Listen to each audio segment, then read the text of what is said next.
Hello and welcome back, guys. We're now starting a new story, Dragon's Wrath, written by Sixpats. You can find author's profile link in the description. Let's begin. How it all started. Ever since he was little, all Izuku wanted was to be a hero. He never cared about being the best or becoming the #1 hero. He just wanted to help people. He was born into a loving family in a warm home. His parents were always there for him, supporting him through every challenge. He had a caring sister and friends who stuck by his side. But fate had other plans. At 4 years old, he was declared quirkless. From that moment on, his life became an endless series of obstacles. What should have been a story of triumph turned into a cruel inversion of everything he had hoped for. Aldera Middle School, the school he attends along with those he called his friends, now turned bullies. Deku. Get back here, you quirkless freak. Izuku had long since gotten used to running. It was a daily occurrence at Aldera, to flee and hide from whoever decided to torment him that day. With his bag slung over his shoulder, he weaved through the crowded hallways, glancing at the visibility mirrors at each turn. As expected, the group was right behind him. Leading the charge was Bakugo, his usual sneer in place. Right behind him were his sister, Katsumi, and Shoto, both enjoying the chase. Izuku's mind raced. As he bolted through the halls with his tormentors right on his tail. He darted down the corridor, dodging past students pouring out of their last class. Years of experience had sharpened his reflexes, no more tripping over stray feet, no more getting caught in the crowds. Experience had its perks. Reaching the stairwell, he slammed the door shut behind him before continuing his sprint. It wouldn't hold them for long, but every second counted. He was nearly at the school gates, almost free, when a hand yanked his collar back, sending him crashing to the ground. Dazed, he looked up. Izumi Yagi, his so-called sister, loomed over him, a disgusted sneer twisting her face. How many times do we have to tell you, Deku? She spat the name like venom. You're not leaving until you learn your lesson. By the time she dragged him to the warehouse behind the school, Bakugo and the others had caught up. Small explosions crackled in Bakugo's palms, his grin stretching wide with sadistic glee. Izuku didn't struggle. He knew there was no point. Curling into himself, he braced for what was coming. As always, his prayers went unanswered. Hours later the final school bell had rung 2 hours ago, but Izuku still lay sprawled behind the warehouse shed, barely conscious. The pain was nothing new. Neither were the bruises. But the words lingered. If you really want a quirk, try taking a swan dive off the roof. Maybe you'll be born with one in your next life. His gut twisted as his face contorts in frustration. How could Bakugo say something like that so easily, without a shred of remorse? But then again, Bakugo never faced consequences, not in Aldera. He was the self-proclaimed king of Aldera. Nearby, discarded on the ground, lay his battered notebook. The one filled with his analysis of heroes, their quirks, and possible ways to improve them. And far more importantly, it also contained forms of martial arts and combat, as he felt a strange attraction to martial arts. He had poured countless hours watching and studying various martial arts, whether it was live or far away. He had poured his soul into it. And yet, to his classmates, his so-called friends and family, it was all a joke. Especially to Bakugo and Izumi. Izumi, they are actually half-siblings, as Izuku was actually born 10 months earlier than her. His real father wasn't Toshinori Yagi. Inko married Toshinori after his father vanished, and whether he was dead or had abandoned them, Izuku neither knew nor cared. He had long since stopped waiting for someone to save him.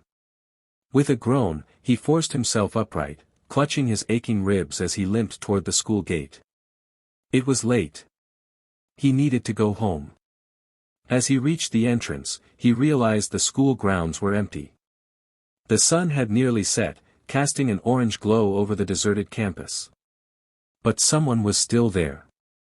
Standing just outside the gate was Momo Yaoyorozu. Once, she had been his best friend. Now, she was just another face in Izumi's circle of bullies. She watched him with a troubled expression, eyes lingering on his injuries. She had known about Izumi and Bakugu's bullying, but she hadn't realized it had gone this far. And now she was beginning to regret it. At first, she thought the plan was just to scare him out of being a hero. Bakugu had come up with the idea, and Izumi had been the first to agree. But as time went on, it spiraled out of control. The bruises became harder to ignore. The scars are more visible. The friendship she once had with Izuku now nothing more than a dead dream. She couldn't stand by and watch anymore. Izuku, she hesitated, then corrected herself. Yagi. He didn't react. He just kept walking, his eyes hollow covered by his dirty hair, his body barely holding itself together. You can't go home like this, she tried again. Let me give you a ride. No response. He just kept walking, not caring to listen to what she was saying. Yagi, please. Just let me help you. Still nothing. Desperate, she reached out, only for him to move faster than she expected. In an instant, he had her pressed against the wall, gripping the collar of her jacket tightly as he easily lifted her off her feet. For the first time, Momo felt afraid. She had never seen him react like this before, nor has he ever shown the strength to lift anyone up with a single hand before, as she felt a sense of dread and fear for the first time in her life. IIzuku stop, she choked out, feeling his grip tighten. She was unable to see through his hair to see his eyes flicker between gold and emerald. From the corner of his eye, Izuku saw a sleek black car approaching. Momo's ride. He let go of her without a word, taking a step back before walking away as she quickly collapsed to the ground as she gasped for breath. She could only watch as he disappeared down the street, his battered form swallowed by the growing darkness. By the time he collapsed in an empty alley, it was late at night, the adrenaline had worn off, leaving only pain and rage. He grits his teeth, fists clenching against the cold pavement. His whole body ached, his mind screamed, but there was one thought that drowned out everything else. Mark my words. Everything you've built, I'll make sure it all crumbles before your very eyes. And for the briefest second, his eyes flickered from black to golden as sparks of lightning crackled through the air. The ninth user. It was another day at Aldera, but Class 1A was more energetic than usual. Whispers filled the room as the students buzzed with excitement. I still can't believe it, my dad is All Might, Izumi whispered, her voice barely containing her excitement. Flashback, hello, young Izumi. It is I, All Might. The booming voice of the number one hero echoed through the air as he made his grand entrance. A cloud of dust settled, revealing the towering figure of the symbol of peace. No way you're the All Might. Izumi muttered, her emerald eyes widening in pure disbelief. She had dreamed of meeting him, but never this soon. Young Izumi, I have come with an offer for you. All Might declared with his signature grin. Izumi stood frozen, stars in her eyes, while her friends looked on, some with admiration, others with envy. Wow, it's All Might. That was such a manly landing. Kirishima grinned, giving a thumbs up. But wait, how do you know my name? And what offer? Izumi asked, still staring in awe at her idol. The answer is simple. All Might suddenly declared. Before anyone could react, a thick cloud of smoke erupted around him. As the smoke cleared, the towering hero was gone, replaced by a frail, thin man with blonde hair. The students gasped in shock. The man standing before them was someone they all recognized. Dad! Izumi shouted, stunned. Mr. Yagi!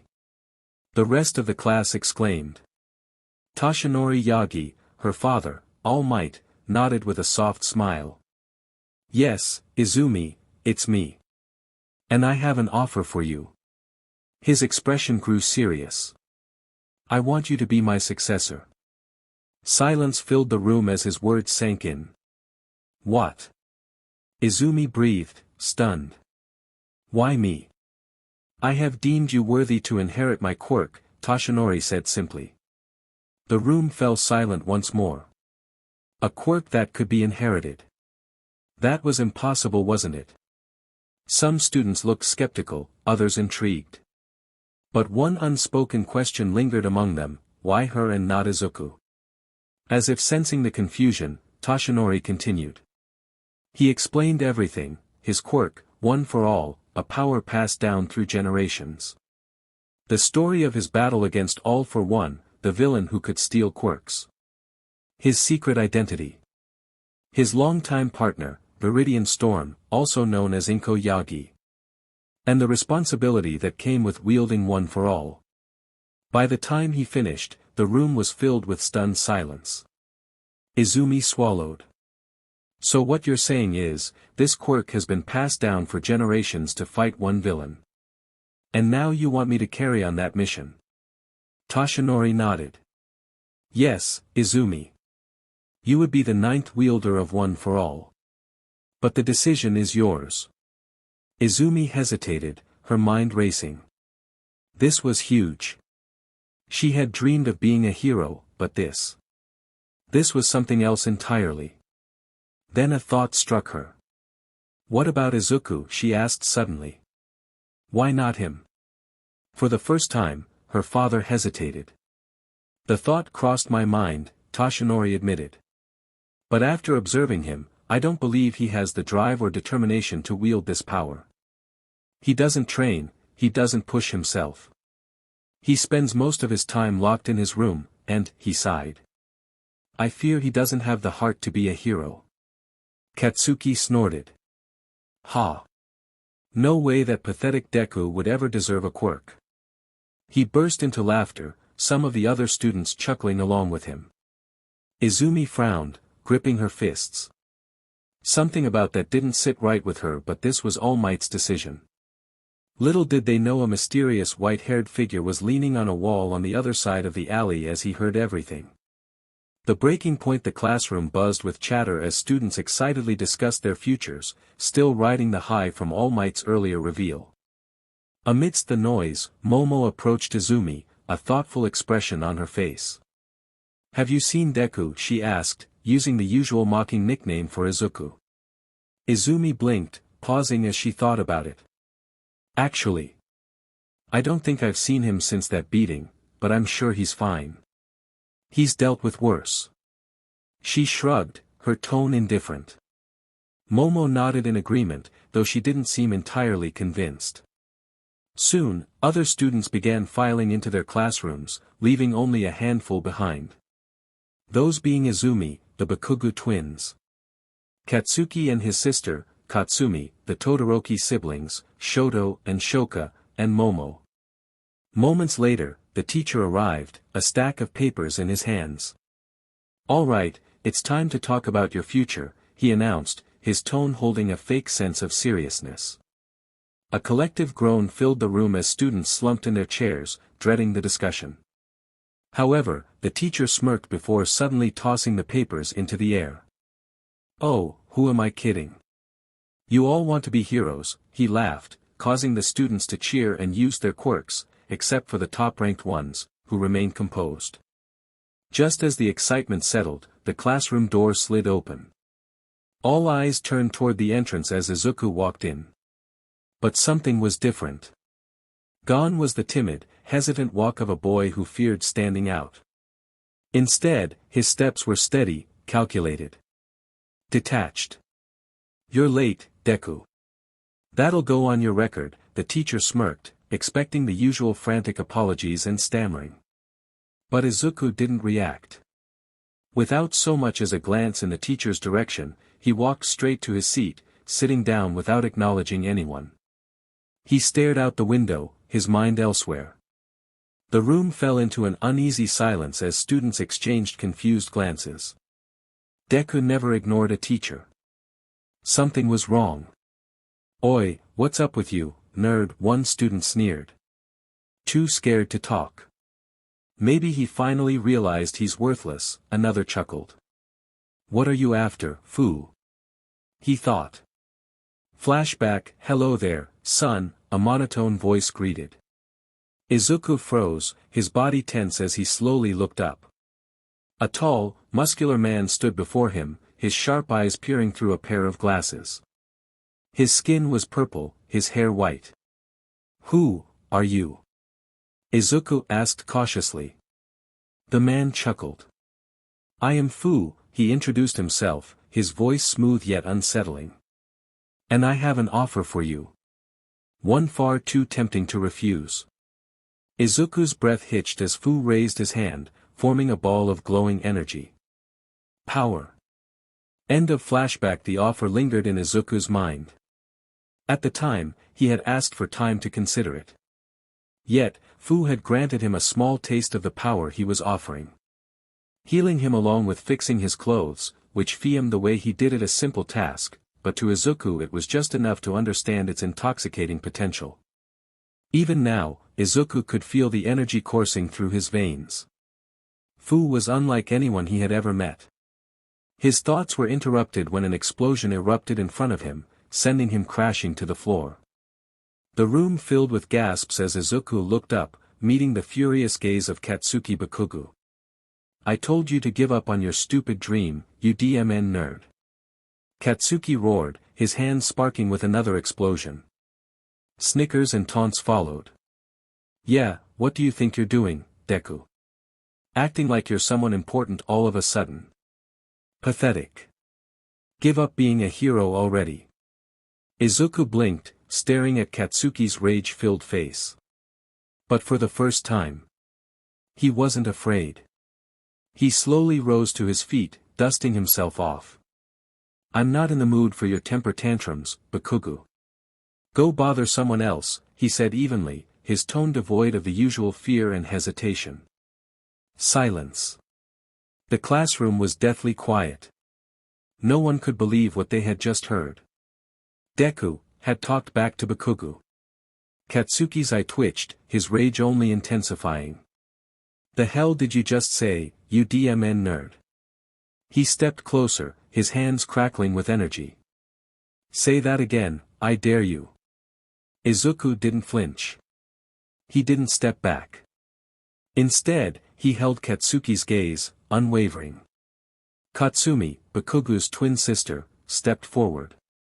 Deku, what the hell has gotten into you? She asked, annoyed at his sudden defiant stance. But Izuku didn't acknowledge her. Katsuki smirked. You think just 'cause you got a little spine now, you can act tough. You ain't SHT, Deku.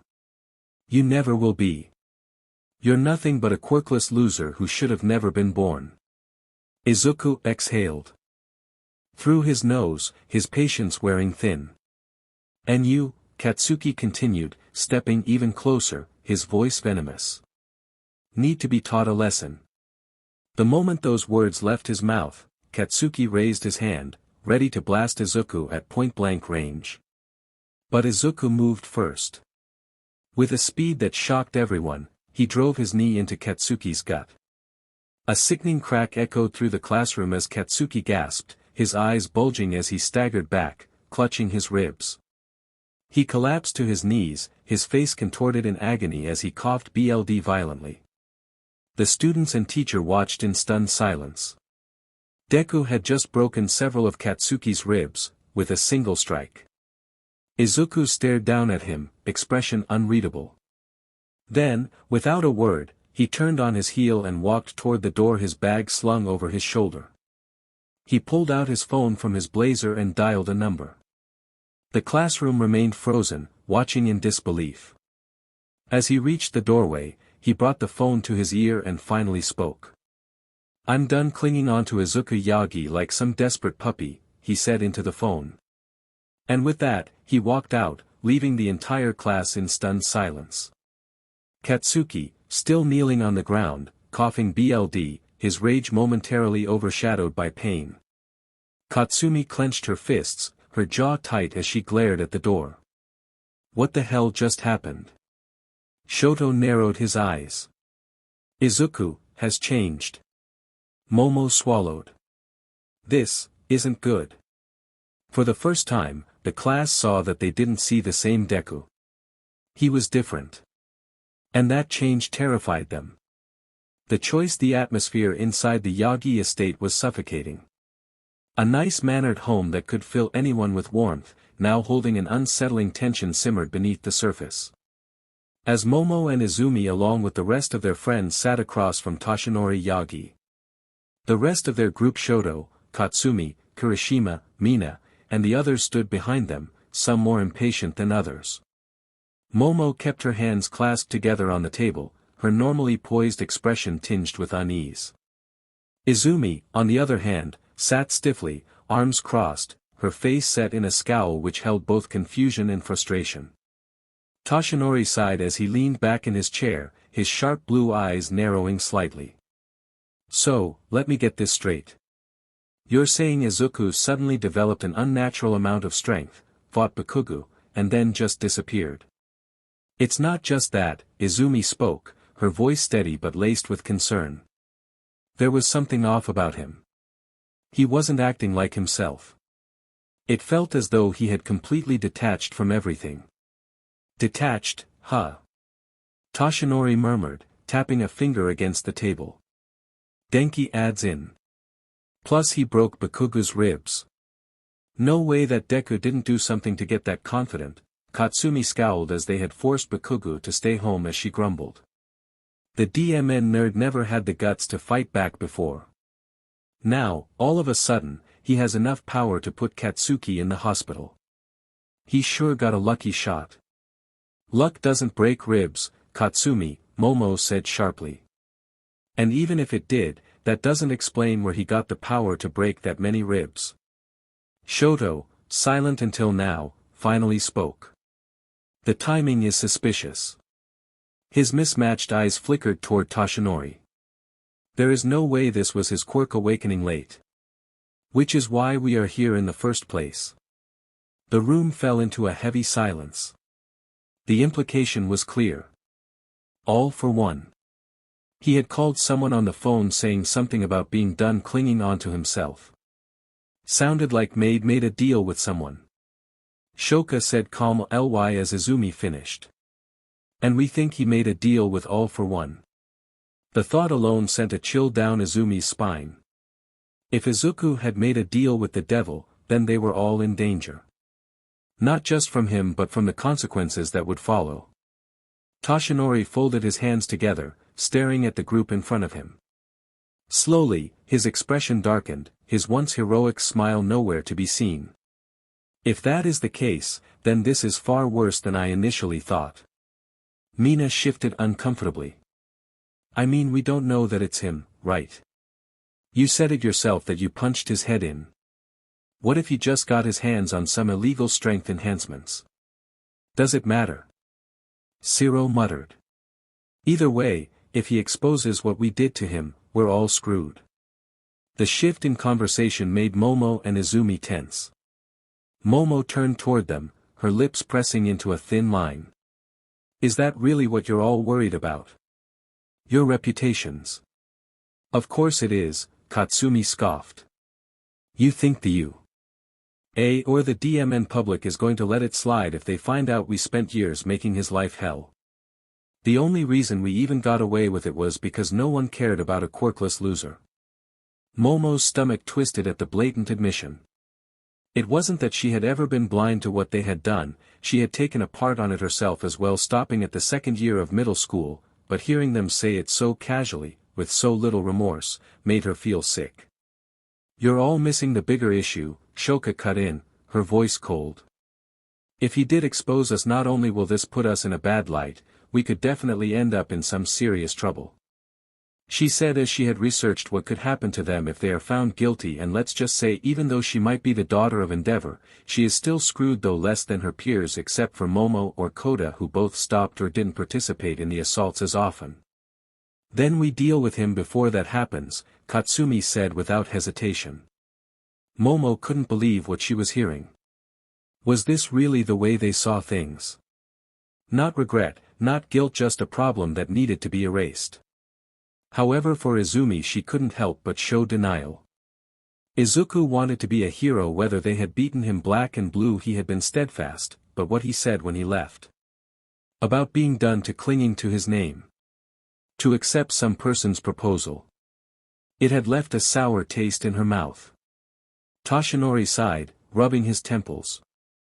Enough, he said firmly. There's no need for drastic measures yet. The weight of his words sent a chill down Izumi's spine. Yet. Toshinori glanced at her, his expression unreadable. If he does anything to try and expose you. The HPCS would erase it as quickly as it was posted and even locate his location. And if he doesn't? Momo asked, her voice almost pleading. Then we make sure he stays in line, Toshinori said calmly. Mina shifted. And what about our involvement? Toshinori waved a hand dismissively. Don't concern yourselves with that. I'll handle it. Momo and Izumi felt their heart drop. You mean you'll cover it up?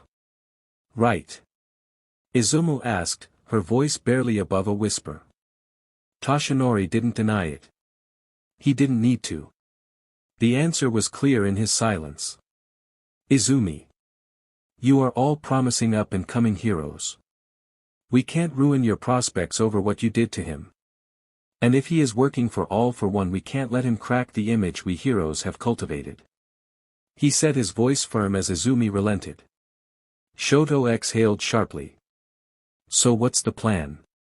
We just wait for him to come back. No. Toshinori leaned forward, his gaze turning sharp. When he returns, we'll interrogate him. We'll find out where this strength came from and if he is involved with who and along with keeping his lips sealed. Shoto frowned. And if he doesn't come back? Toshinori's eyes darkened. Then he'll have made his choice. Momo's eyes narrowed. You mean you'll hunt him down? Toshinori didn't answer. Mineta smirked. Well, whatever happens, at least we don't have to worry about him spilling secrets. Kirishima forced a laugh. Yeah, he's smart enough to know that'd get him killed. As the students begin to calm down and make witty banter, both Izumi and Momo's chests felt heavy.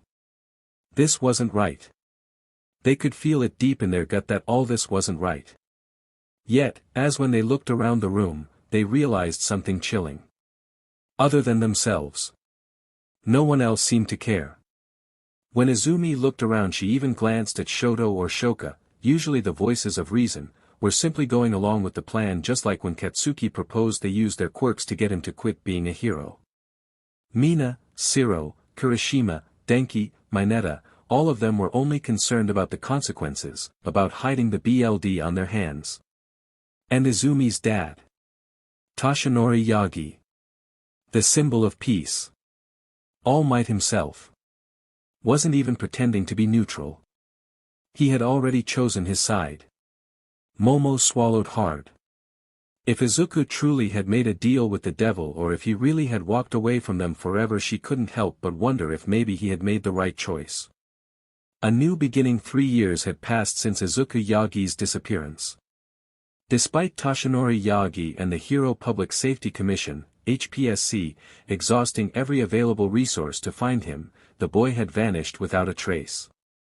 It was as if the world had swallowed him whole. No airport records, no bank activity, no sightings, only silence. The only clue ever uncovered was a name change. When he turned 18, he had legally become Son Izuku, and after that, nothing. In those 3 years, Toshinori had also worked behind the scenes to erase all traces of what had happened to Izuku, ensuring that no evidence of wrongdoing committed by 1A remained. Even if someone wanted to dig into the past, they would find nothing. Their slate had been wiped clean. But that did not mean the world had been peaceful. A series of inexplicable global anomalies had kept both scientists and heroes on edge. The most infamous event was the Thunderveil incident, when the entire planet was shrouded in dark thunderclouds for exactly 57 minutes. Thunder roared endlessly, lightning illuminated the skies in unnatural hues, and yet, no rain ever fell. Then, just as suddenly as it had appeared, the the storm dissipated. No explanation was ever found. The second anomaly, the wrath of nature, had been even more devastating. In the span of an hour, the world was struck by simultaneous earthquakes, tsunamis, hurricanes, and volcanic eruptions, yet none of them followed conventional weather or seismic patterns. What made it stranger was that, despite the sheer number of disasters, the global death toll had been suspiciously low. Sadly, only 1,000 people globally died, and that was mainly due to health problems. Survivors recalled miraculous near misses, like entire buildings shifting just enough to avoid collapse or sudden gusts of wind steering people away from danger, even suddenly getting the energy to move after believing they were injured. It was as if someone, or something, had been controlling the chaos. And then, just like before, it ended without explanation. Some called it a divine warning. Others feared it was a sign of a great calamity to come. Whatever the case, the world had no answers. The prestigious halls of U.A. Academy buzzed with anticipation. Class 1A stood at the academy gates now, all being young adults, excitement evident in their expressions. For years, they had trained, studied, and prepared for this moment. Now, at long last, they would step through these doors, not as students, but as heroes in the making. "Hey, Izumi," Momo Yaoyorozu asked, her voice gentle with curiosity. "Did your father ever find Izuku?" Izumi sighed, shaking her head. Over the past 3 years, she had come to accept the truth. The truth that she and her friends had been wrong. Back then, they had believed themselves justified in their treatment of Izuku. But time had granted her clarity. Looking back, she saw the cruelty, the betrayal, and the damage they had done. It all began because she was scared to lose him, which in turn caused all this torment. If she was exposed, she would accept it. But while she could admit it, her friends, they hadn't changed. If anything, they had grown worse. More reckless, more arrogant, more unwilling to accept their own faults, and it showed during high school as with all might making sure their crimes remained unpunished. They had been able to move and commit even worse acts than when they tormented Izuku.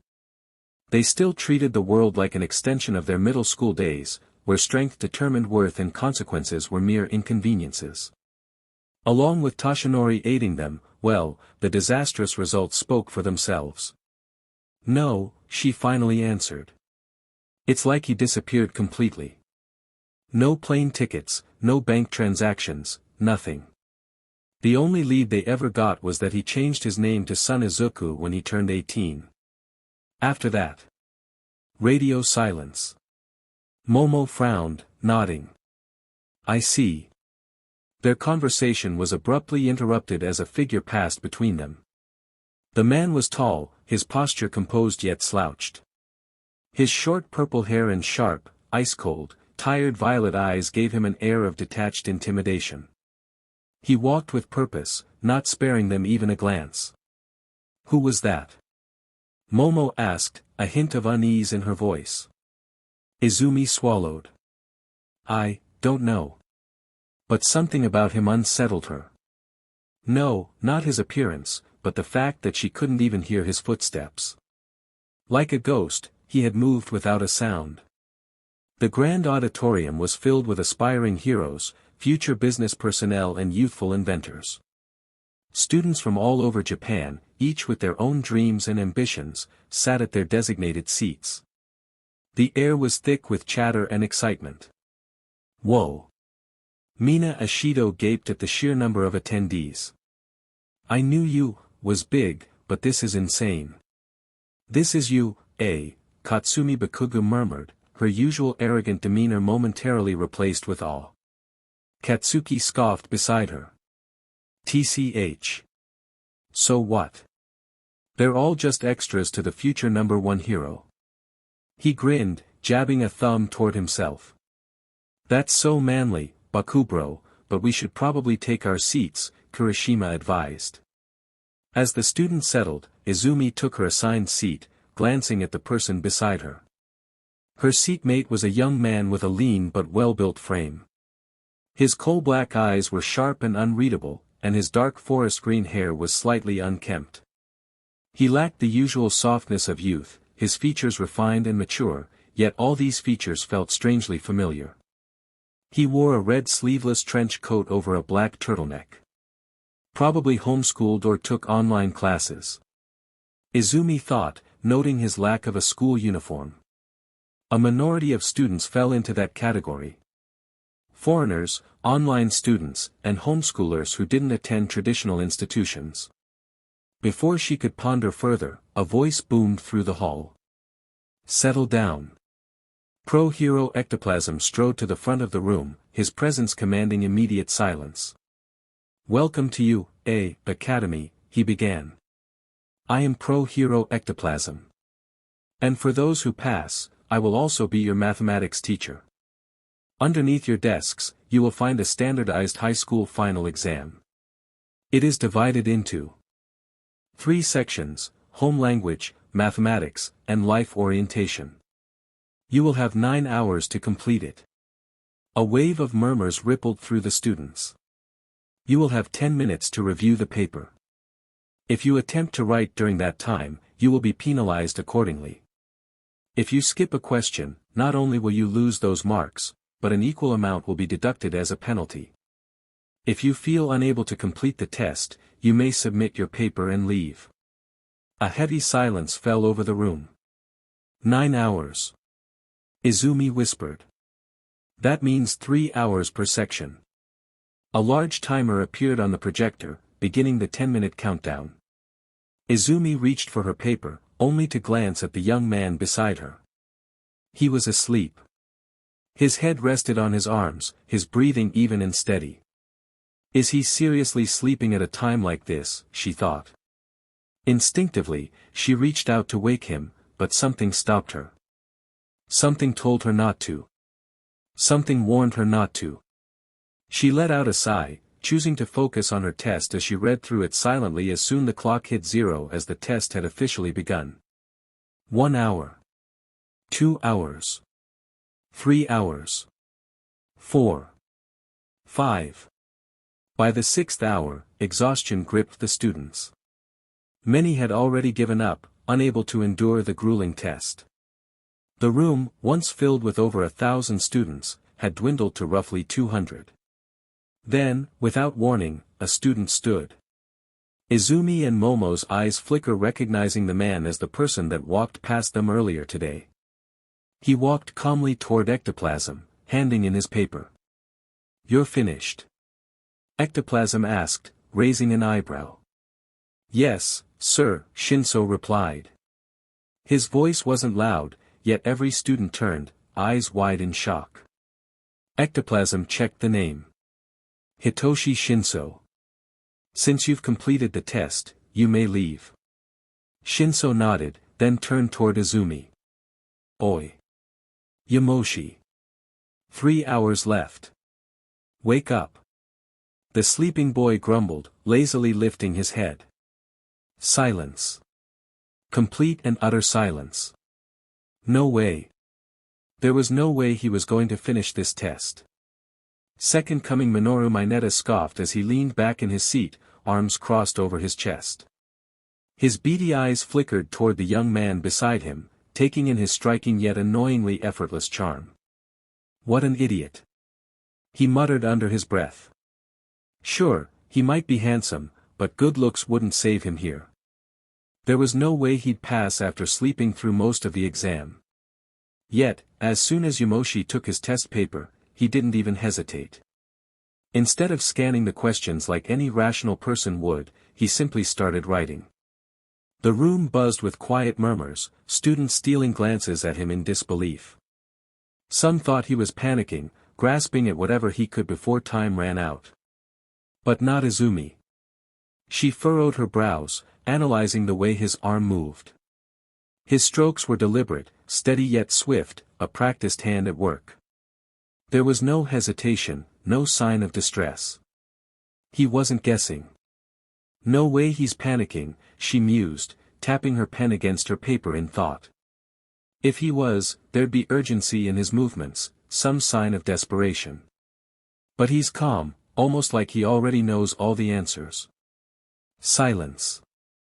If you keep talking you will all be penalized. Ectoplasm voice rang through the room, immediately silencing the murmuring. Shaking off her curiosity, Izumi forced herself to focus. She was nearly finished with the math portion, and she wasn't about to let some mystery boy distract her. Minutes ticked by, turning into hours, the weight of the exam pressing down on everyone. Many had either completed their assignments or simply given up, their heads buried in frustration. Momo Yaoyorozu let out a breath as she reached the final question, her pencil gliding across the paper. Almost. She mumbled, determination setting in. Then, the sound of a chair scraping against the floor broke the silence. Her gaze flickered up, expecting to see Izumi, but instead, she found herself staring at the boy seated next to her. Yamoshi. Has he given up? She wondered. His expression was unreadable as he walked toward the front, each step slow, deliberate, almost echoing through the hushed room. Are you here to give up? Ectoplasm questioned, his masked face unreadable. Yamoshi shook his head, his voice even. I'm done. The room went deathly silent. Shock rippled through the students like a wave. No way. There's no way he finished that fast. Whispers spread like wildfire. Even Momo and Izumi, two of the most academically gifted students in the school, had needed the full time to work through the exam. Yet Yamoshi, who had been asleep for most of it, yet had finished with time to spare. Ectoplasm's eyes narrowed as he glanced down at the test paper. Son Izuku, he read aloud, confusion lacing his voice. But didn't that boy call you Yamoshi? 1A collectively stiffened. Silence. Then, realization hit like a thunderclap, especially Izumi. Izuku. As in Deku. Bakugu's red eyes burned with barely contained rage, his teeth grinding together audibly. He had spent years reveling in the belief that Deku had disappeared. Died in a ditch. But now, here he was. Right in front of him. Standing taller, looking stronger, exuding a confidence that made Bakugu's blood boil. That look in his eyes. That wasn't the same weakling he used to put. That. Deku. It's nothing more than a nickname, sir, Izuku answered simply, his tone indifferent. May I leave? Ectoplasm studied him for a moment before nodding. Of course, you may. Izuku turned, slipping his hands into his pockets as he strode out. He didn't acknowledge their stunned stares, the barely concealed fury, or the lingering fear in his former tormentor's eyes.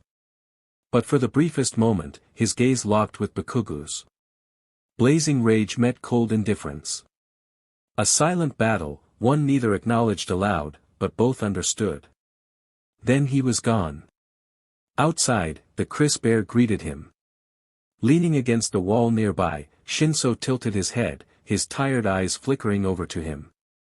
So, what now, Yamoshi? Izuku exhaled, rolling his shoulders. Simple, hit. He clenched his fist before opening it, forming a small, controlled ball of energy in his palm. I'll make sure I complete that kid's mission. Shinso's expression didn't change, but there was a shift in his posture. And how exactly do you plan to do that with All Might and the HPSC on your butt? Izuku's voice dropped into something razor-sharp. Doesn't matter. I'll burn the temple, that false prophet and his Pharisees.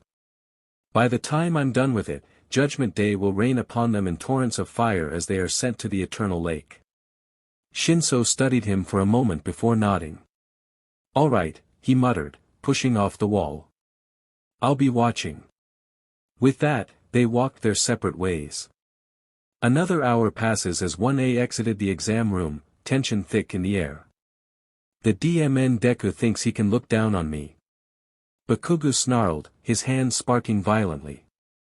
That BSTRD's been hiding for 3 years, and now he just waltzes in like he owns the place. Oh, I'll make him pay. Tenfold. You think he's gonna snitch? Sato mused, a smirk tugging at his lips. TCH. Who cares? Bakugo growled. He won't even get the chance, not with All Might backing us.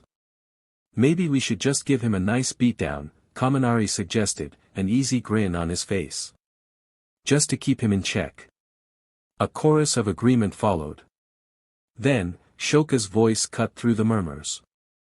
If we touch him and we'll get in trouble, she warned. Expelled and investigated. The group went quiet, the weight of her words sinking in. So we wait, she continued, her tone colder now. After school. Somewhere quiet. Make sure he never shows his face again. Izumi and Momo shared an uneasy glance, Kota shifting uncomfortably beside them. They said nothing. But they had seen the way Izuku looked at them. He wasn't the same boy they had tormented. The once fearful eyes were now sharp, predatory even, and that gaze sent shivers down their spine. An hour passes as the practical exam hall was filled with students, some eager, others anxious. Izumi scanned the crowd, her emerald eyes searching. There. Across the hall, Izuku sat with a young woman beside him, a book in hand. She carried wild coal-black hair and sharp, predatory eyes filled with mischief. However, what made her truly intimidating was the muscles on full display. Her physique, while muscular, was still perfectly lean, giving her the aura of a powerful lioness. Izumi couldn't help but feel somewhat self-conscious, believing her impressive physique wasn't enough. How long did she work to become that jacked, or is it a quirk? She couldn't help but think before snapping out of it as she took a seat. Hey, Yamoshi, she snickered, elbowing him playfully. I found your targets. 12 o'clock. Izuku didn't even look up from his book. Calm yourself, Kefla, he said evenly. I plan on taking a far more interesting route. Kefla, otherwise known legally as Kiyomi Yamagaki, pouts. You're no fun. Izuku turned a page as he glanced up to Izumi, as she couldn't help but rub her eyes a bit, seeing his eyes turn teal. However, looking closer, his eyes were still black. I don't need to be. Izumi shivered slightly. There was now confident that something different about him. Something dangerous. And she wasn't sure if that was a good thing. Having fun, the towering gates of Ground Alpha loomed ahead, the venue where the Hero entrance exam was set to begin. Students gathered in clusters, some stretching in preparation, others murmuring with excitement or anxiety. Among them stood son Izuku, his sharp coal eyes scanning the area while adjusting the long, black briefcase strapped securely to his back. Next to him, a confident Kefla stretched her arms, smirking as she flexed her muscles. You sure you don't want to use chi? Kefla teased, her golden eyes glinting with mischief. It'll be fun.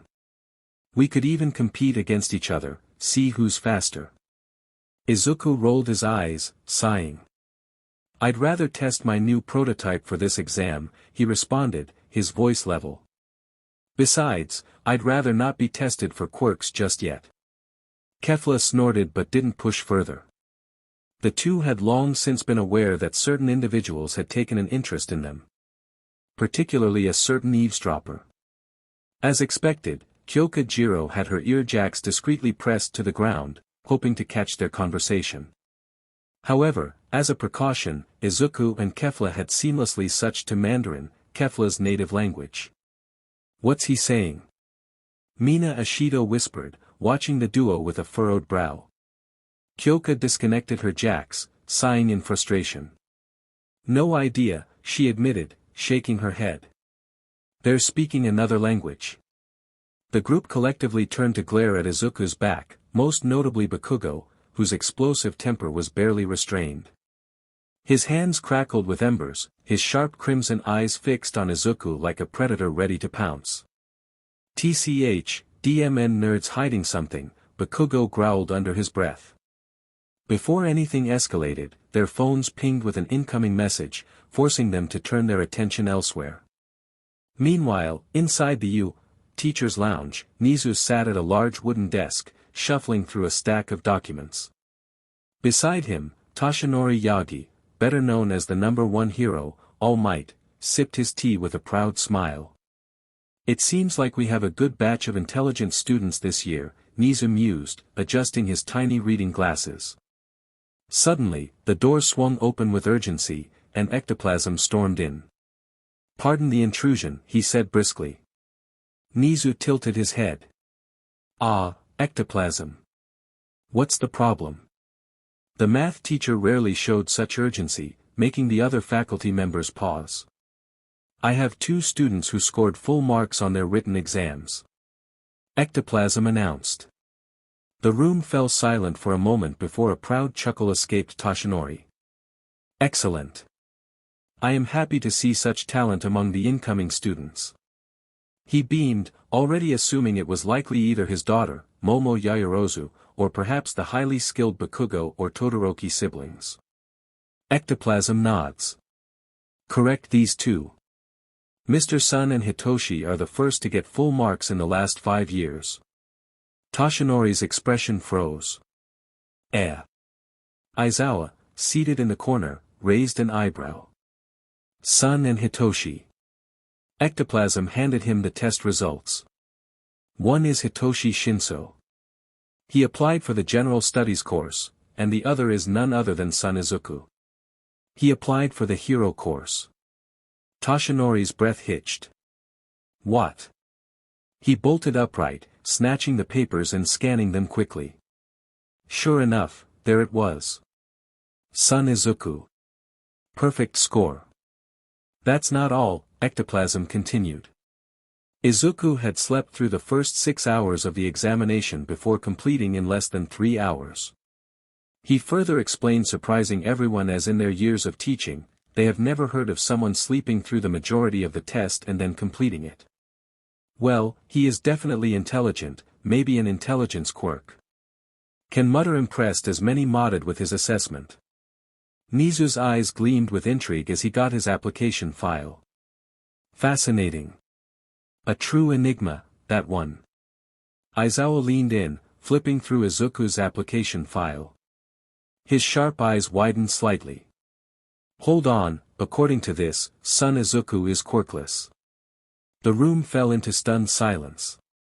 Namuri Kayama, better known as Midnight, let out a low whistle. "Is he insane? Or maybe he's just that confident," Ken added, still eyeing the footage of Izuku standing calmly at the exam grounds with that mysterious briefcase on his back. Toshinori, however, wasn't listening. He had already disappeared from the room. Present Mike stood atop the exam border, his loud, electrifying voice booming over the speakers. "All right, little listeners. Welcome to Ground Alpha. This is where we'll test if you have what it takes to be a hero." The gathered students buzzed with nervous energy, some cracking their knuckles, others bouncing on their feet in anticipation. "Remember," Present Mike continued, "only 44 seats in the hero course.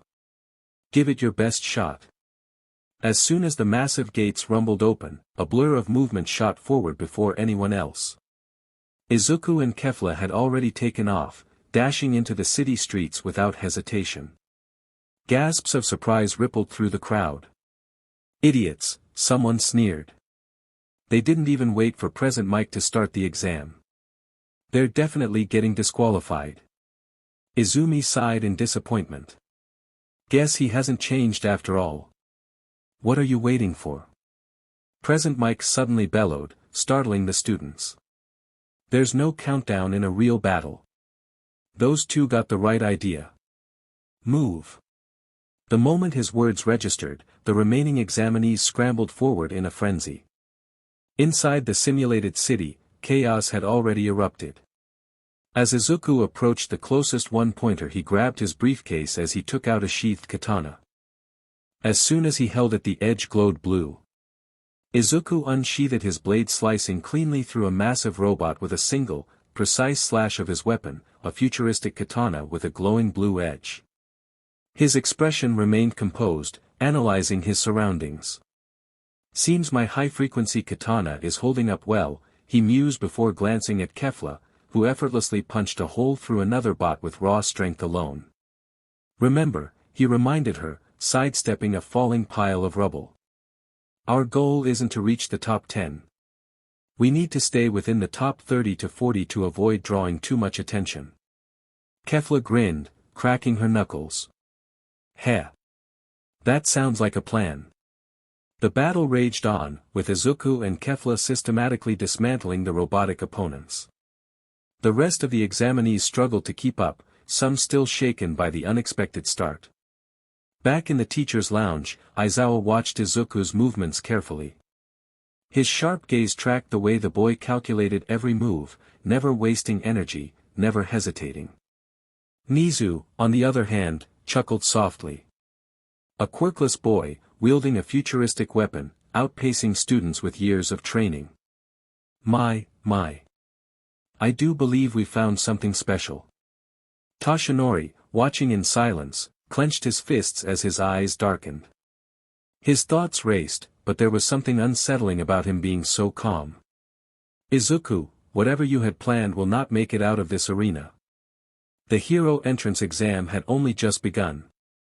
But for some, this was more than a test, it was the start of something much greater. To prove something, the battle in Ground Alpha was nearing its CLMX, and the participants were pushing themselves to secure a place in the prestigious Hero course. The examinees from 1A were among the many competitors, each aiming to stand out. However, there was one participant who stood out the most, son Izuku. His movements were calculated, his attacks precise. Every robot he destroyed was with minimal effort and maximum efficiency, as if he had already mapped out their weaknesses. He never wasted a second, always knowing the best approach. And that infuriated certain individuals watching. From Ground Alpha, several students from Class 1A who had already secured their spots in U.A., but still chose to participate watched as he tore through the monsters. Katsuki Bakugo was seething. That DMN nerd, there's no way he's a quirkless weakling. He's been looking down on me. His hands crackled with small explosions, his anger barely contained as he blew up another robot. Shoka Todoroki froze another robot with a frown as she analyzed Izuku's movements. He's not just good. He's too good.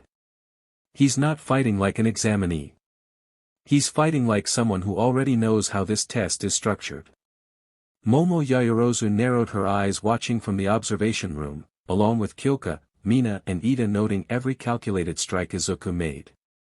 He's moving as though he anticipated all of this. Kyoka Jiro tapped her foot in frustration, still annoyed from earlier. I told you he was hiding something.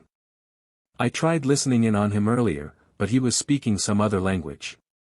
Yeah, what's up with that? Mina Ashido added, crossing her arms. It's like he's a whole different person compared to the useless Deku we know. Something about this feels off, Tenya Ida said, adjusting his glasses. He's not displaying a quirk, yet he's performing at a level above most quirk users here. If he is working with who he should have used his quirk instead. The more they watched, the more their unease grew. Izuku wasn't just competing. He was controlling the battlefield.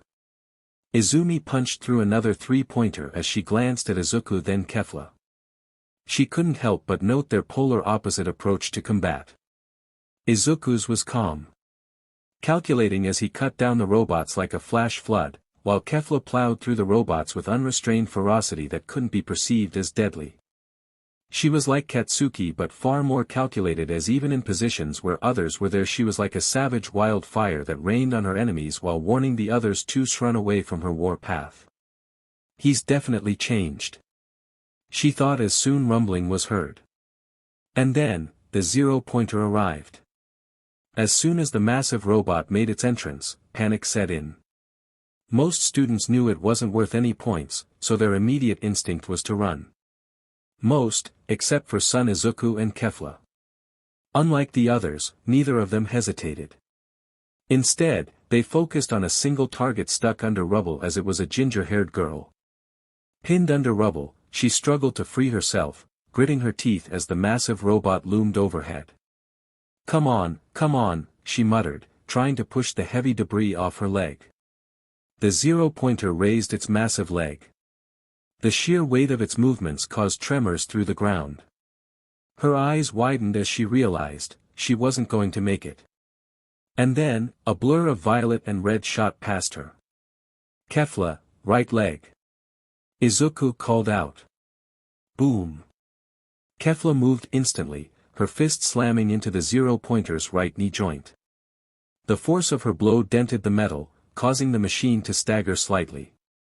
At the same time, Izuku unsheathed his katana, the blade humming with high-frequency vibrations. With a single, precise slash, he cut through the debris-trapping girl's leg, freeing her. She barely had time to register what had happened before Izuku pulled her up. Can you walk?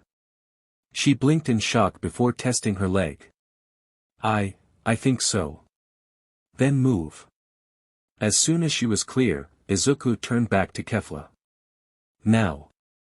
With a smirk, Kefla lunged for Izuku, grabbing him and throwing him right into the 0-pointer. He moved up as he stabbed the metal hide, his blade cutting like a hot knife through butter. Izuku soon made a hole to enter the machine, easily finding the battery as he soon switched the mode on his blade to high voltage, stabbing the battery and overloading the machine. Thanks to the sudden added dishage from the blade, it caused a chain reaction inside the machine, leading to sparks erupting, circuits frying, and with a final, components falling apart, with the 0-pointer collapsing, causing a dust cloud to block everyone's vision. A deafening silence followed as when the dust settled they see Izuku unharmed as he held his sheathed katana in hand as he dusted off his coat. Everyone watching, from students to teachers, stared in stunned disbelief, some even giving out a low whistle in amazement. That kid is insane, muttered Namuri. Izuku and Kefla sighed. One in relief and another in amusement. Well, that was unexpected, he muttered, getting up as Kefla snickered. While this was an unexpected turn, in the end it would all go according to his plan. Back in the teacher's lounge, Nizu sat at his desk, staring at the piece of paper in his hands.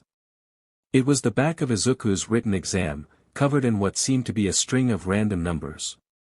While everyone was in shock at what he did, he took the chance to look at the random numbers he had written in the back. At first glance, it appeared meaningless.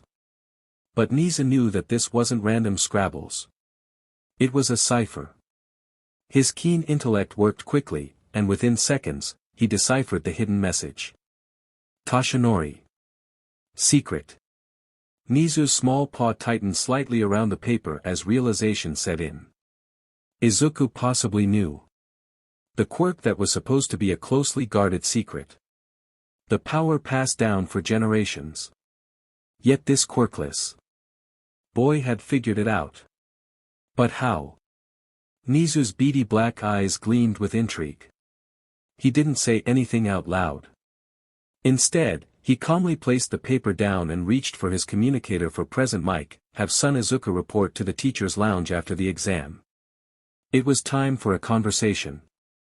Izuku was just exiting the exam area when he received the message from present mic, report to the teacher's lounge immediately. He said as Izuku nods, turning to Kefla. Kefla, standing beside him, glanced at the message over his shoulder and grinned. Called to the office already. DMN, what did you do? Izuku exhaled through his nose as he placed his katana in his case before handing to her. Apparently, being too good at an entrance exam is suspicious. Put that back in my workshop. From the sidelines, many students were glaring at him, whispering among themselves. Katsuki Bakugo, fists trembling, looked ready to explode, both figuratively and literally. As Kirishima and Katsumi kept him restrained while glaring at him. Shoto and Shoka's cold stares followed Izuku as he walked past.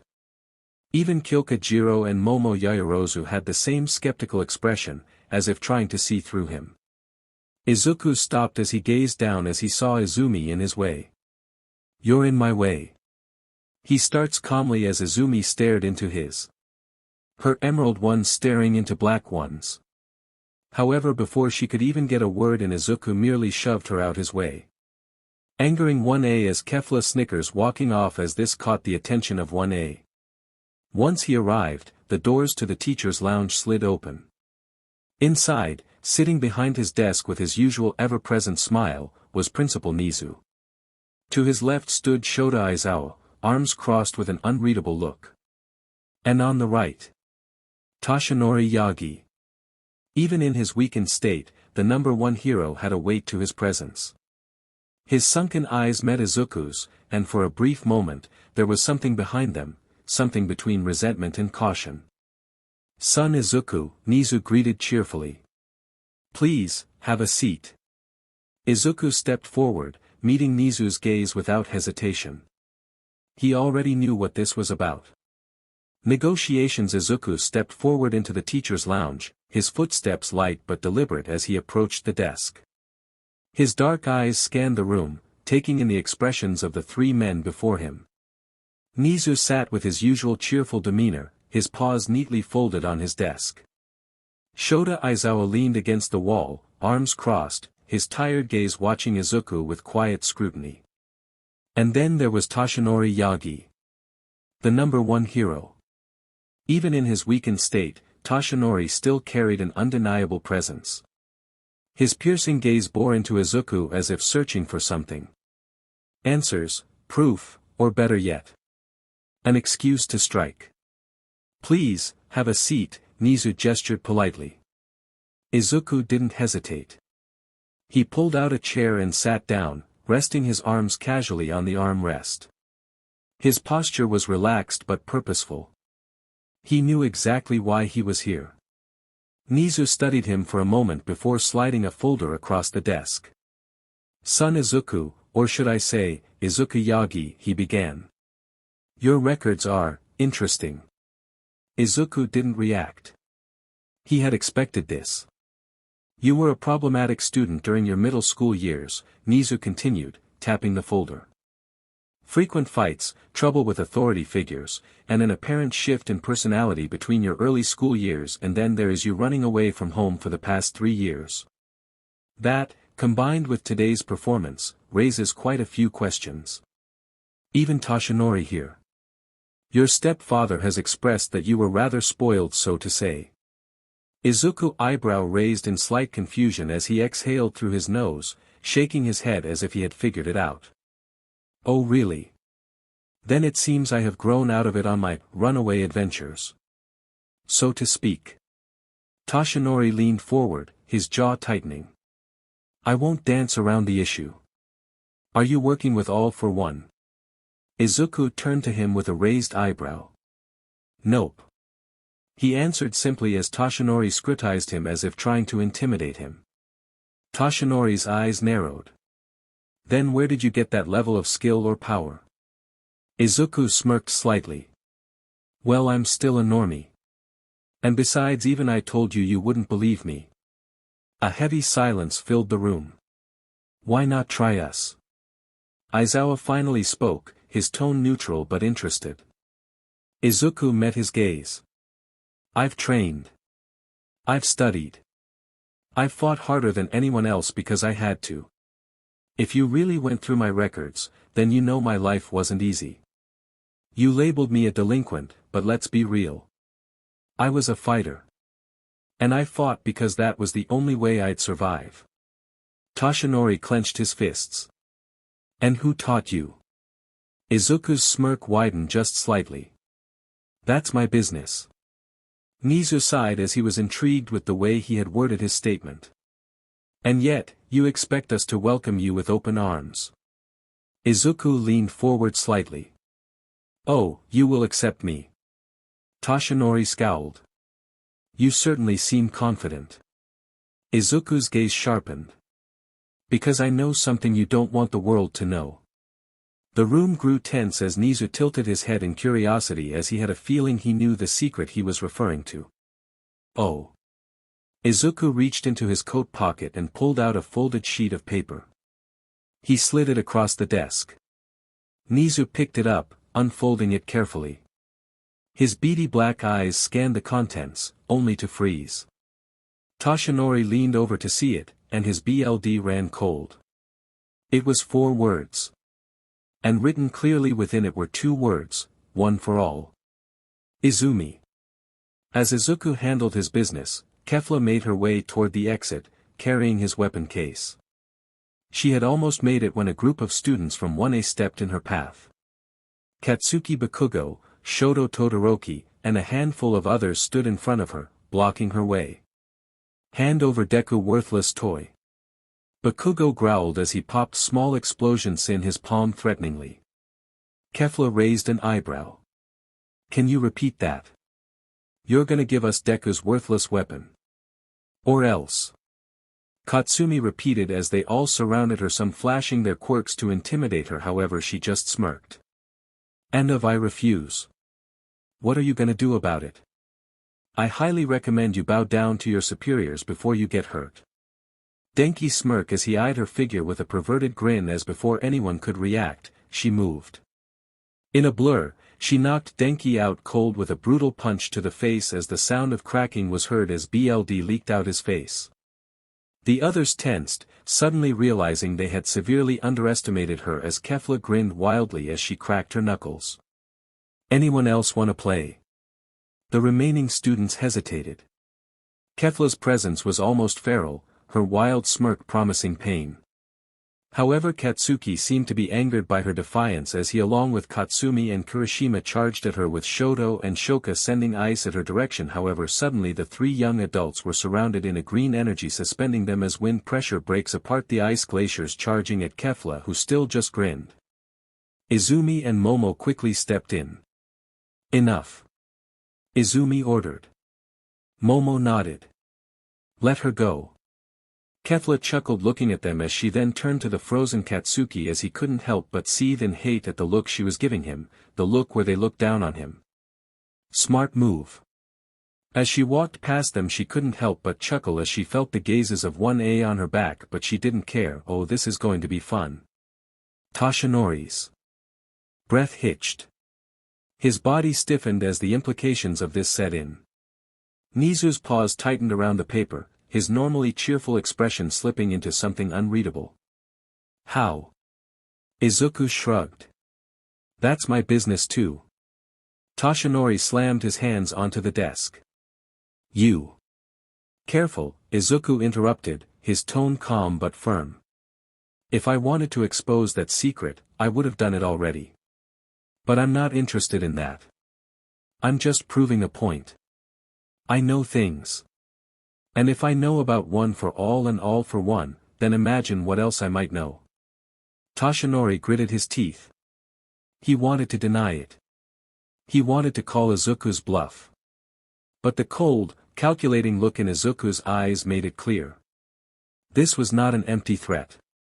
However, then again he had admitted he is somehow connected with All for One through knowing his name, which in turn made him believe he was allied with his worst enemy. Nizu took a deep breath, regaining his composure. And what do you want, son Izuku? Izuku leaned back. I want to attend you, Toshinori scoffed. You think we'll let you join the hero course after all this? For all we know you could be a spy for All for One. Izuku chuckled. Oh, I don't want to be in the hero course. I see no use in playing hero. That shocked them. Nizu blinked. You, don't. Izuku shook his head. Nope. I want the support course. Toshinori looked genuinely confused.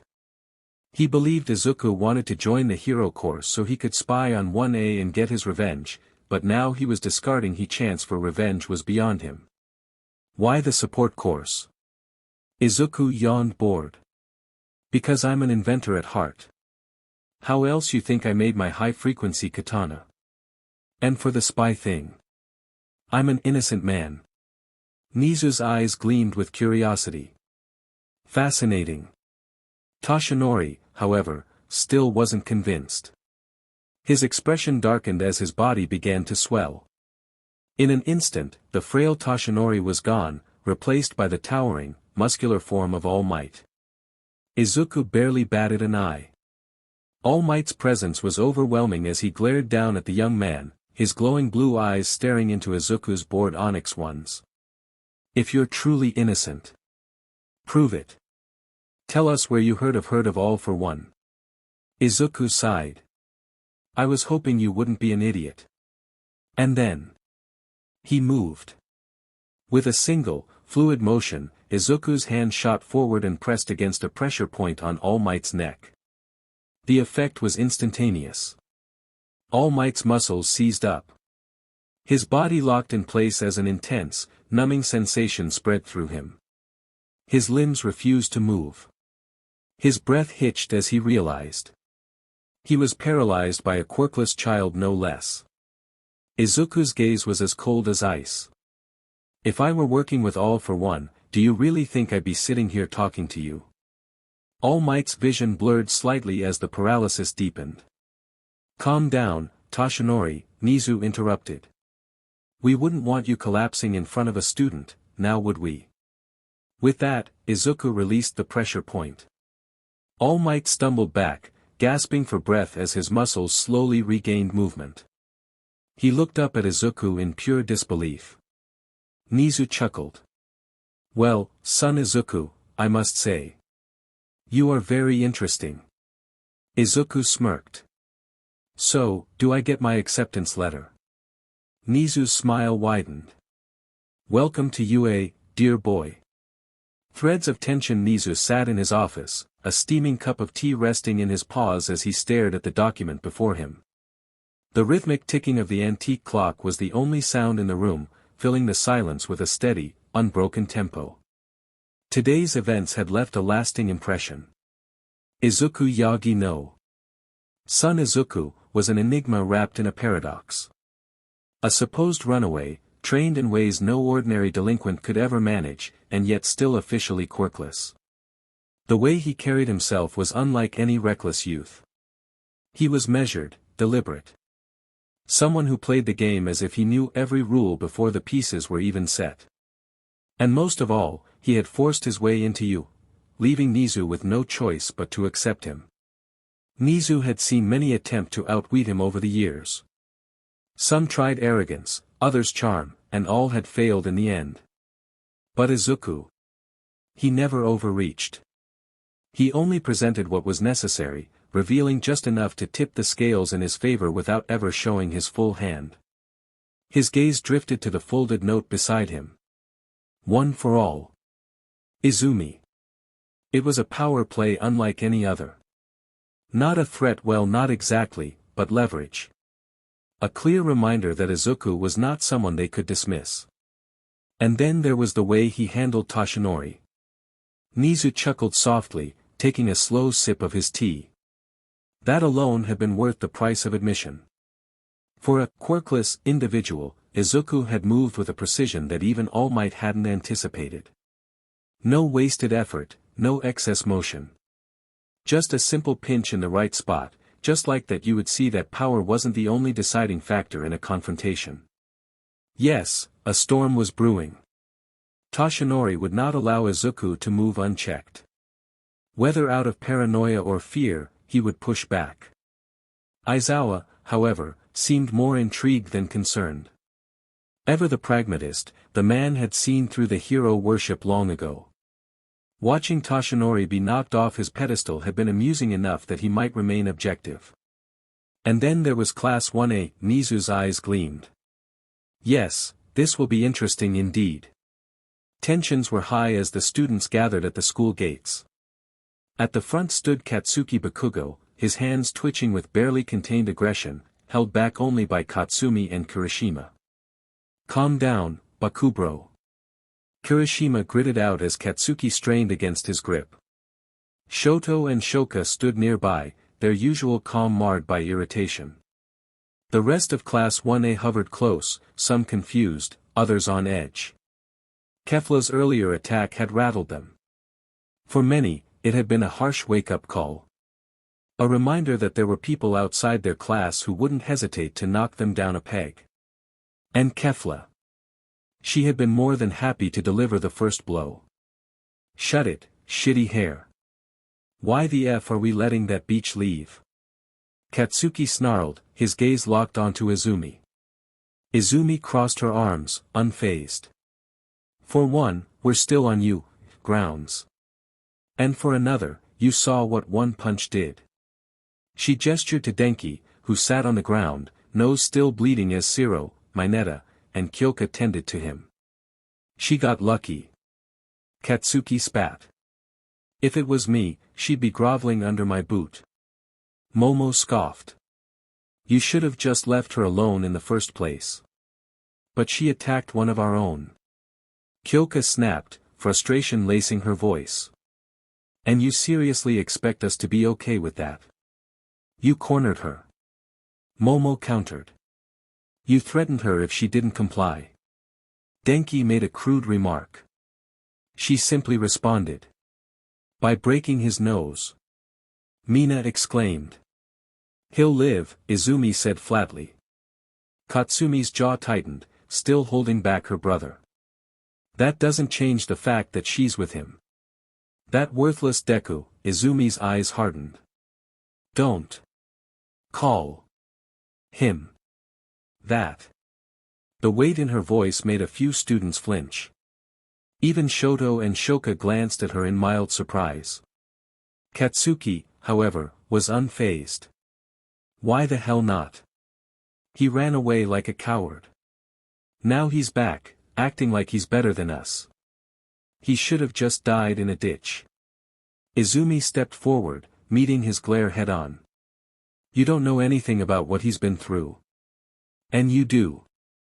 Shoto asked. Izumi hesitated. Momo stepped up as she spoke, turning the attention to her. Izuku has changed. Whatever you remember about him, that's not who he is now. And that's supposed to be a good thing. Katsuki scoffed. A heavy silence settled over them. Shoto sighed, rubbing his temples. This is pointless. Whether we like it or not, Izuku is back. And if he's staying at UA, we need to be ready. Fighting each other won't change that. Katsuki scowled, but didn't argue. For now.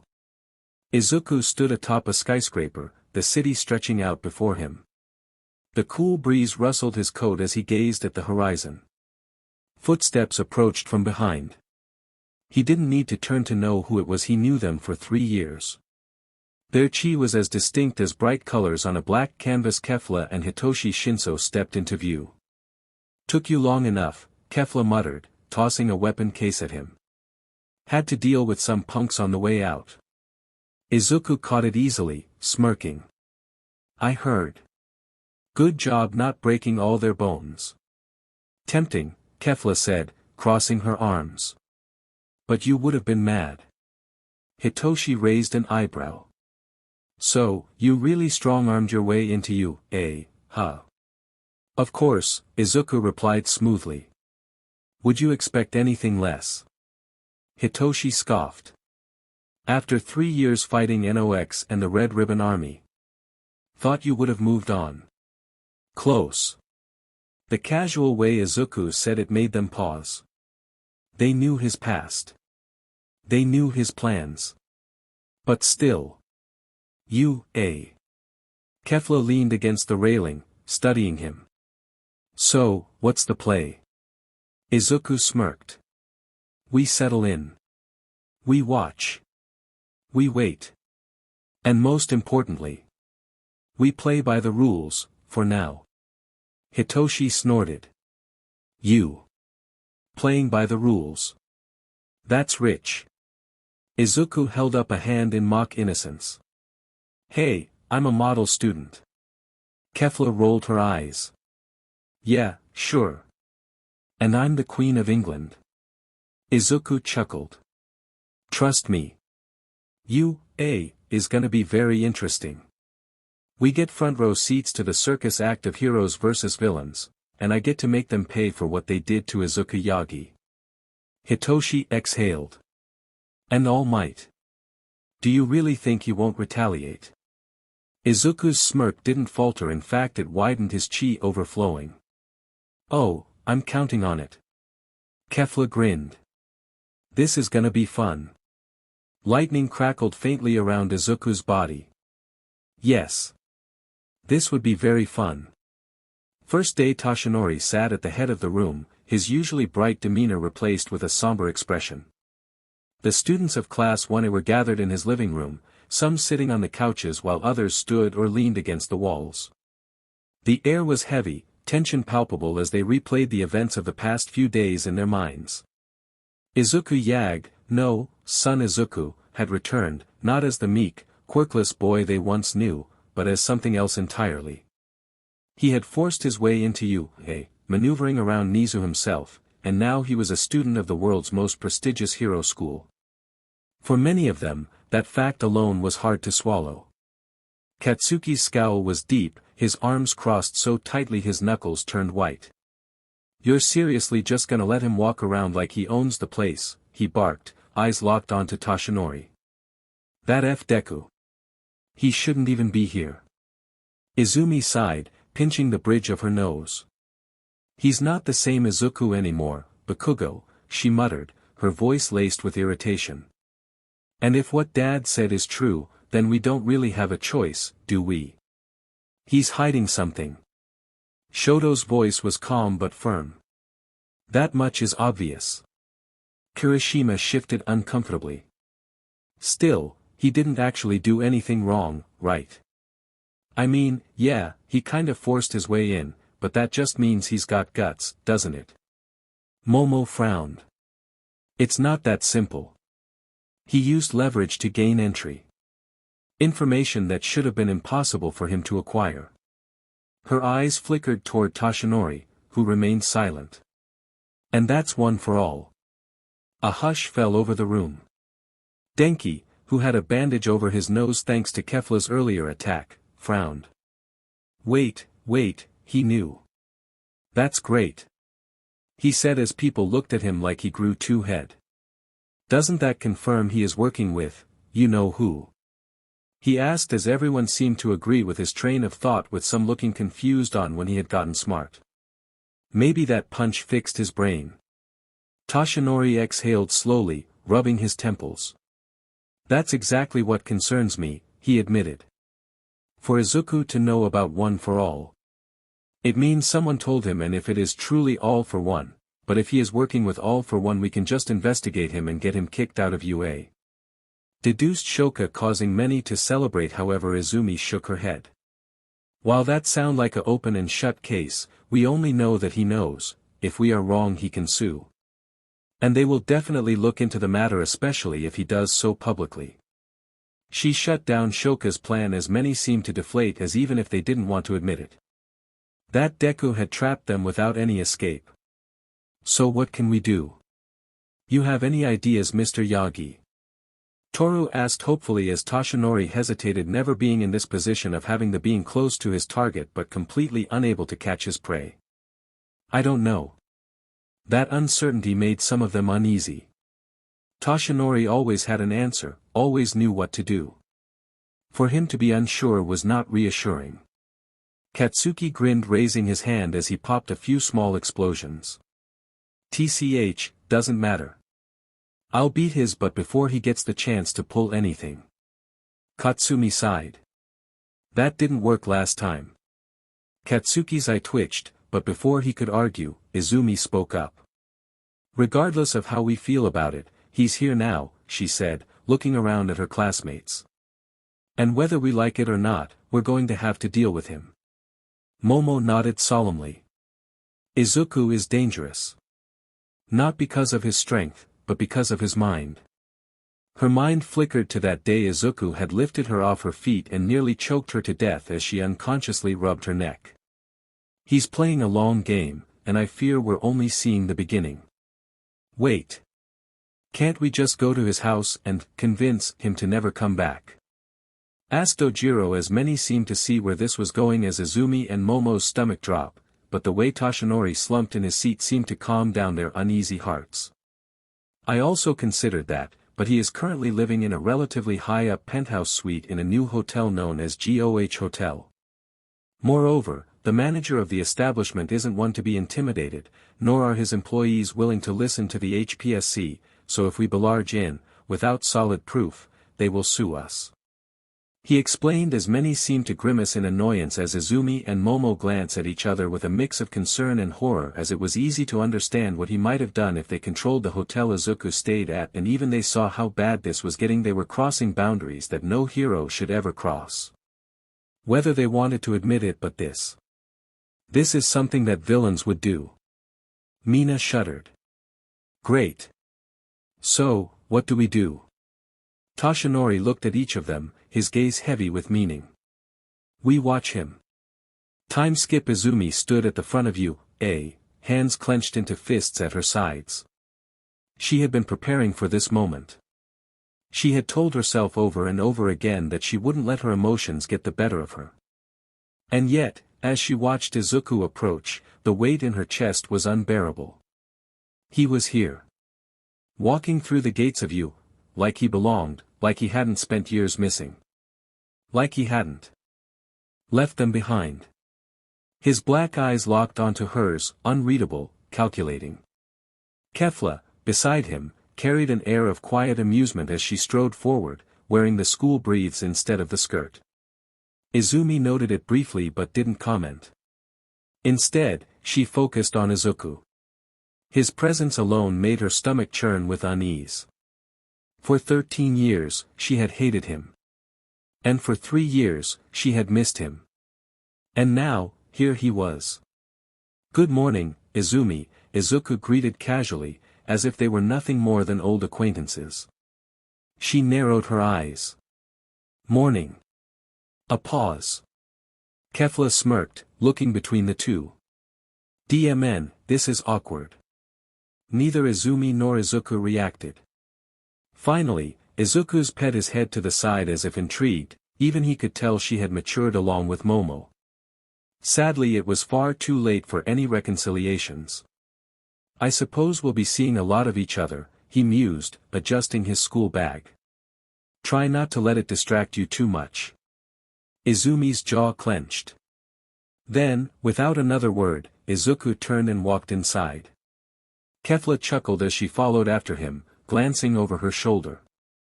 See ya around, princess. Izumi exhaled sharply through her nose, watching them disappear into the school. DMN it. First impressions. While the hero course students were out on the field going through their quirk assessment, things in the support course were much different. The atmosphere was less competitive but still filled with energy, as students eagerly examined the cutting-edge equipment available to them. Izuku's son sat at his workbench, his coal-black eyes scanning the tools before him. His mind was already racing with ideas, his hands itching to tinker with the prototype designs he had brought from home. Across from him, Mei Hatsum, another support course student, leaned forward with a curious grin. So, you're the mystery guy everyone's been whispering about, huh? She asked, her goggles pushed up onto her forehead. Izuku's son, right? Heard you got into you, by applying to the hero course using some cool katana. That's pretty crazy. Izuku barely spared her a glance. And Mei's grin widened. And that means you must be really good at building stuff. What kind of support gear do you make? Weapons. Armor. Mobility tech. Tell me. Izuku smirked slightly as he grabbed a wrench. You'll see soon enough. Before Mei could ask more, their teacher, Power Loader, clapped his hands to get everyone's attention. Alright, listen up. You're here because you've got the potential to create the future of heroism. Whether that means designing support gear for pro heroes or making breakthroughs in technology, your job is to innovate. And today, we're starting with a simple task: show me what you can build in 2 hours. Izuku couldn't help but scoff. Why would I help a bunch of false prophets? He thought with a slight tinge of anger before he calmed down, touring to his tools and machine parts as he decided to focus on the main thing. The challenge. Izuku's hands twirled a wrench as he began to formulate possible ideas to make before smirking as he began to sketch the new prototype. Meanwhile, on the training field, Class 1B was going through the same quirk assessment that Aizawa had given Class 1A. Kefla stood with her arms crossed, watching her classmates as they used their quirks. In terms of personality, she could see them as aspiring heroes and was genuinely puzzled by it, seeing up close how bad hero society was, so it was a breath of fresh air to see people actually dream about saving lives than giving fame and power. But that was all she could compliment the class on. In terms of quirk utilization, she was unimpressed. Most of them were decent, their usage was rigid and basic, and that's being nice, and in terms of physical fitness most were effectively twigs that she could definitely knock out with a firm backhand slap, and last but not least was their lack of combat skills, being far too reliant on their powers, leaving them useless without. All in all, the only thing they got going for them is their heroic ideals. Soon, it was her turn. Glad King handed her a ball. "Kiyomi. Throw it with your full power," he instructed. Kefla smirked, spinning the ball on his index finger. "You sure? I don't want to break the school on the first day." Some of her classmates scoffed. "Yeah, right. Just throw the ball," Vlad said. When he learned that Kefla would be joining his class, he was certainly surprised. She had preformed exemplary, and she had gained a large amount of villain and hero points in the test as well. He was happy to get a prodigy like her. It still confused him. Kefla rolled her shoulders, gripping the ball tightly. She took a deep breath, then her aura flared. A white glow surrounded her as she pulled her arm back, lifted one leg off the ground for extra momentum, and launched the ball with a force that made the air quake as the ground beneath her cracked. Boom! A shockwave blasted through the field as the ball disappeared into the sky, as everyone was dropped to the butts by the sheer shockwave. The impact left a crater in the ground where she had stood. Vlad King checked the measurement device in awe at the physical display. 3,376 meters, he muttered in shock as he had never seen such a high record before, becoming the second highest in the school's history, trumping All Might's record of 2,989, with Uraraka being first due to her quirk keeping it weightless and likely in outer space. The class stared their mouths agape as they have never seen such a power display of power this close before. Kendo sighed, pinching the bridge of her nose as she stood up. "Yep. We're dealing with a monster." Kefla dusted off her hands with a smirk as she helped them up. "Told ya." Back in the workshop, Izuku worked in silence. He heard the deafening boom that scared everyone except him, as he couldn't help but sigh. "Couldn't you have held back a bit more?" he thought, amused as he continued toiling. The sound of hammers, drills, and welding torches filled the room as students scrambled to put together their projects. Izuku, however, was calm. Focused. He knew better than anyone that great things take time and that one must maximize the use of their time. His hands moved with precision as he put the final touches on his design. A reinforced arm brace with built-in kinetic absorption. It wasn't flashy, but it was effective. He had designed it to withstand heavy impacts, perfect for heroes who relied on brute strength. As the timer ran out, Power Loader inspected the student's work. When he reached Izuku's station, he picked up the brace and examined it closely.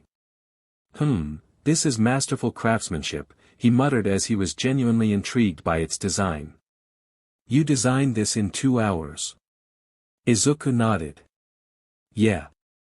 It's a prototype, but it should hold up against high-impact forces." "Want me to demonstrate?" Power Loader raised an eyebrow in both intrigue and anticipation. "Go ahead." Izuku took the brace and slammed his fist into a steel plate on the table. Instead of feeling the force of the impact, the brace absorbed it, the energy dispersing harmlessly. Some students gasped. May Hatsum grinned. "Okay, now I'm interested." Power Loader nodded in approval. "Not bad, son. You've got potential." Izuku nodded. Of course, he did. "Thanks sensei, but there's still some KNKS to work out," he said, taking them off and placing them on his workbench as Power Loader nods. Soon May rushes over to him at DMN near light speed, as if he hadn't sensed her chi he would have thought she was also a Cherik user, or at the least a chi MSTR like him. "These are amazing. Let's be crafting besties," she shouts as she fiddled with his prototype, as Izuku couldn't help but sigh, more so in amused exasperation than annoyance, as he just continued to work on the design while he answered whatever question Hatsum had for him. Battle training. A week passed as Izuku was seen walking through the corridors. "Hey, son. Can you help me with my design? It looks a bit wonky," one student from another class said as he stopped, turning to him, his look impassive but intrigued. Sure, let's see it. He said as the student rushed over with a blueprint of a basic compact computer as he observed it. It's a solid design. However, if you want to produce the best results, try to recalibrate your wires into a parallel circuit with 3 different CPUs that can use 3 different functions only. He explained calmly as the student's eyes sparkled understanding as he nodded. Brilliant idea. Thanks, son. He said, rushing out as Izuku sighed. He didn't know how it happened, but he inadvertently became the big bro of the support course first years. While he didn't mind helping, he was also busy trying to keep a low profile as even though he hasn't done anything, he had been harassed by Toshinori plenty enough, not to mention Class 1A. Well, they should be doing hero training with Class 1B. That's definitely going to be interesting to see. He mumbled as he soon reached his own school workshop to see May there already sitting waiting for him with anticipation. Finally. You promised to help Beyond My Babies, so no turning back. She said excitedly as Izuku rolled his eyes, taking his seat. Sure, which one do you want to start with? He asked as she quickly took out a bunch of prototypes and designs as he sighed. This is gonna be a long free PRD. He thought as they began to discuss her prototypes. We see Kefla in 1B head in her hands as she is fast asleep. Kyo! Shouts Kendo as Kefla eyes snapped open before groaning, getting up slowly as she looked up tired to see Kendo staring at her with her hands on her hips. What's up? She asked, stifling a yawn as Many sighed. When it came to Kefla, she became the big sister of 1B, followed by Kendo. Kefla was definitely the strongest of their peers, and they realized it wasn't because she had a powerful strength quirk, but because she was able to utilize it to its full potential. She was quick to point out their flaws and even explained the importance of training your body and not just your quirk. Even proving that point by beating Testu, Hiryu, and Jiroda at once without her quirk, shattering their perception of power and thoroughly humbling them all, and proving that while strength can be absolute strength can only be obtained through skill and technique. You slept through meeting All Might. She shouts as Kefla looked around to see that most of her classmates are in awe at their encounter. So what?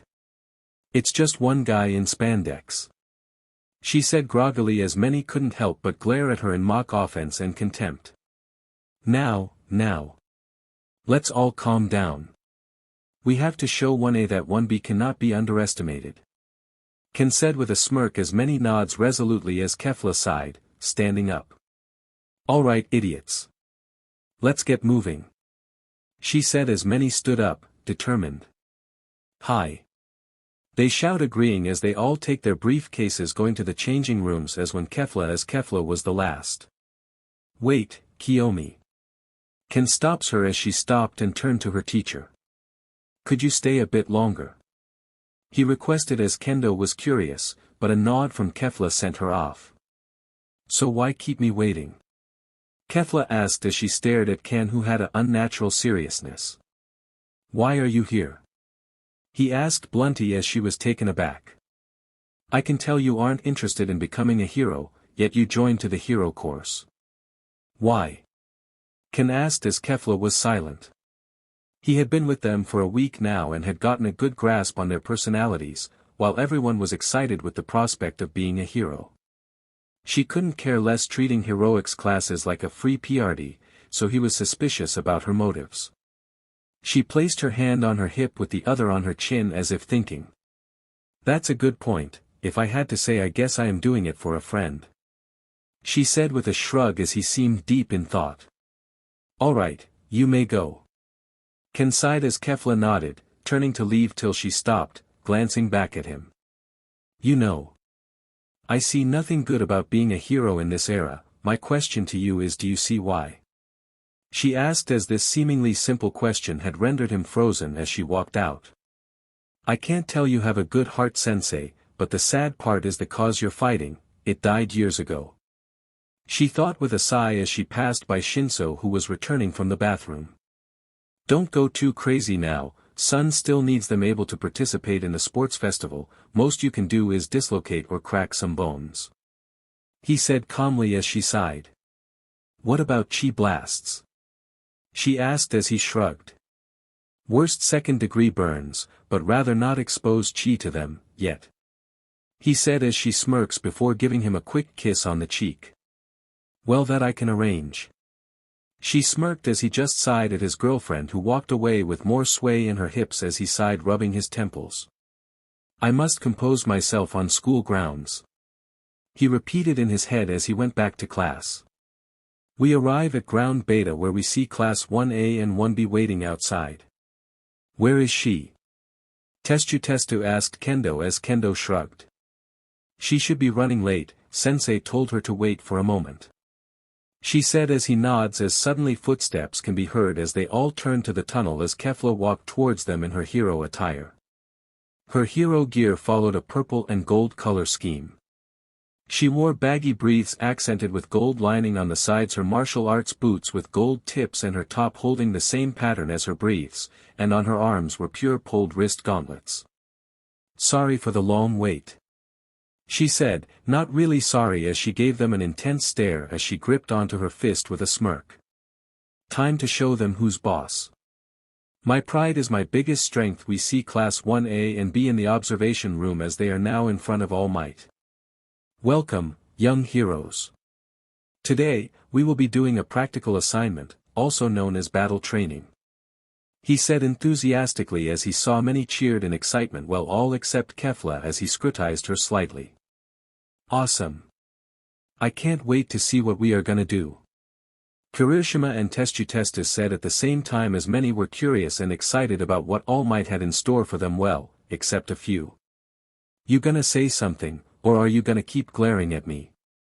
Kefla asked as this caused the hero students to turn to Kefla, who was now staring at Katsuki, who was glaring at her with barely contained ferocity, as many of class 1A were eyeing her warily.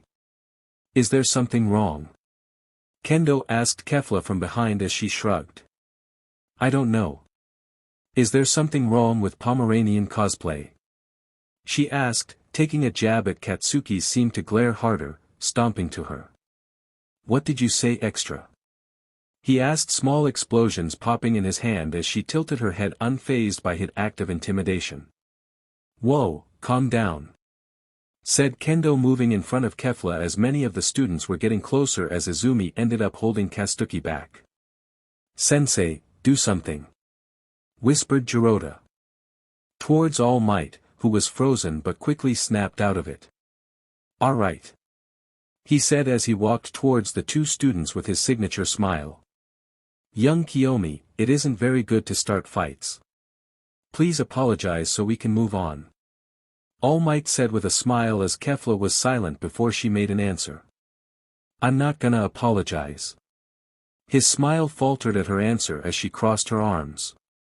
This weirdo has been glaring at me the whole time, and now that I confront him about it, I'm wrong. She asked, her gaze, sending a flicker of insecurity through his body as 1B nods, agreeing.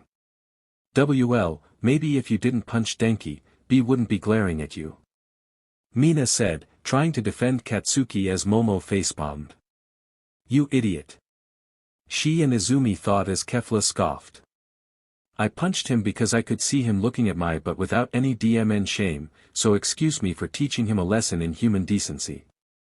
She countered instantly as they recoiled as Denki now has the decency to look away embarrassed. Momo sighed. Let's just get back to the assignment before derailing too much.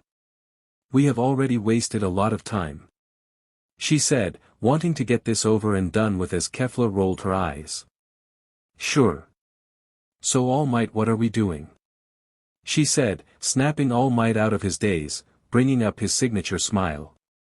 Right. We are doing a hero versus villain trail. It will be 2 on 1 team will be heroes and the other villains. The villains are to keep a fake bomb active for 10 minutes and stop the heroes from deactivating it.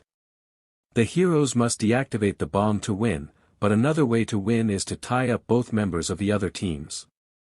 I'll be picking teams, and to make sure it's competitive you will be paired with those in your class, so it will be a 1A versus 1B scenario. He said as many were excited, but Kefla seemed to narrow her eyes suspiciously at All Might. I can smell a trap when I see it, she thought warily. But there is one problem, he said as many turned to him, curious. Sadly, 1B doesn't have enough students, and one might have to participate by themselves. He said as 1B seemed to freeze as they were aware they weren't exactly that good yet. I'll go solo. Kefla volunteered instantly as many were shocked at her volunteering as All Might smiled. Very well, young Kiyomi. He said as soon, the teams were set up, as due to there being an uneven amount of students Kefla was going solo, as she is looking at the matchup. Yep, he is quite the sly BSTRD. She thought with a sigh as she glanced at the smiling All Might. She knew the strengths and weaknesses of each person there and she could see that 1B was randomized, but 1A wasn't. In fact, they had the perfect partner for this battle. If I don't do something, they will definitely lose badly. The best I can do is give them some advice before their matches.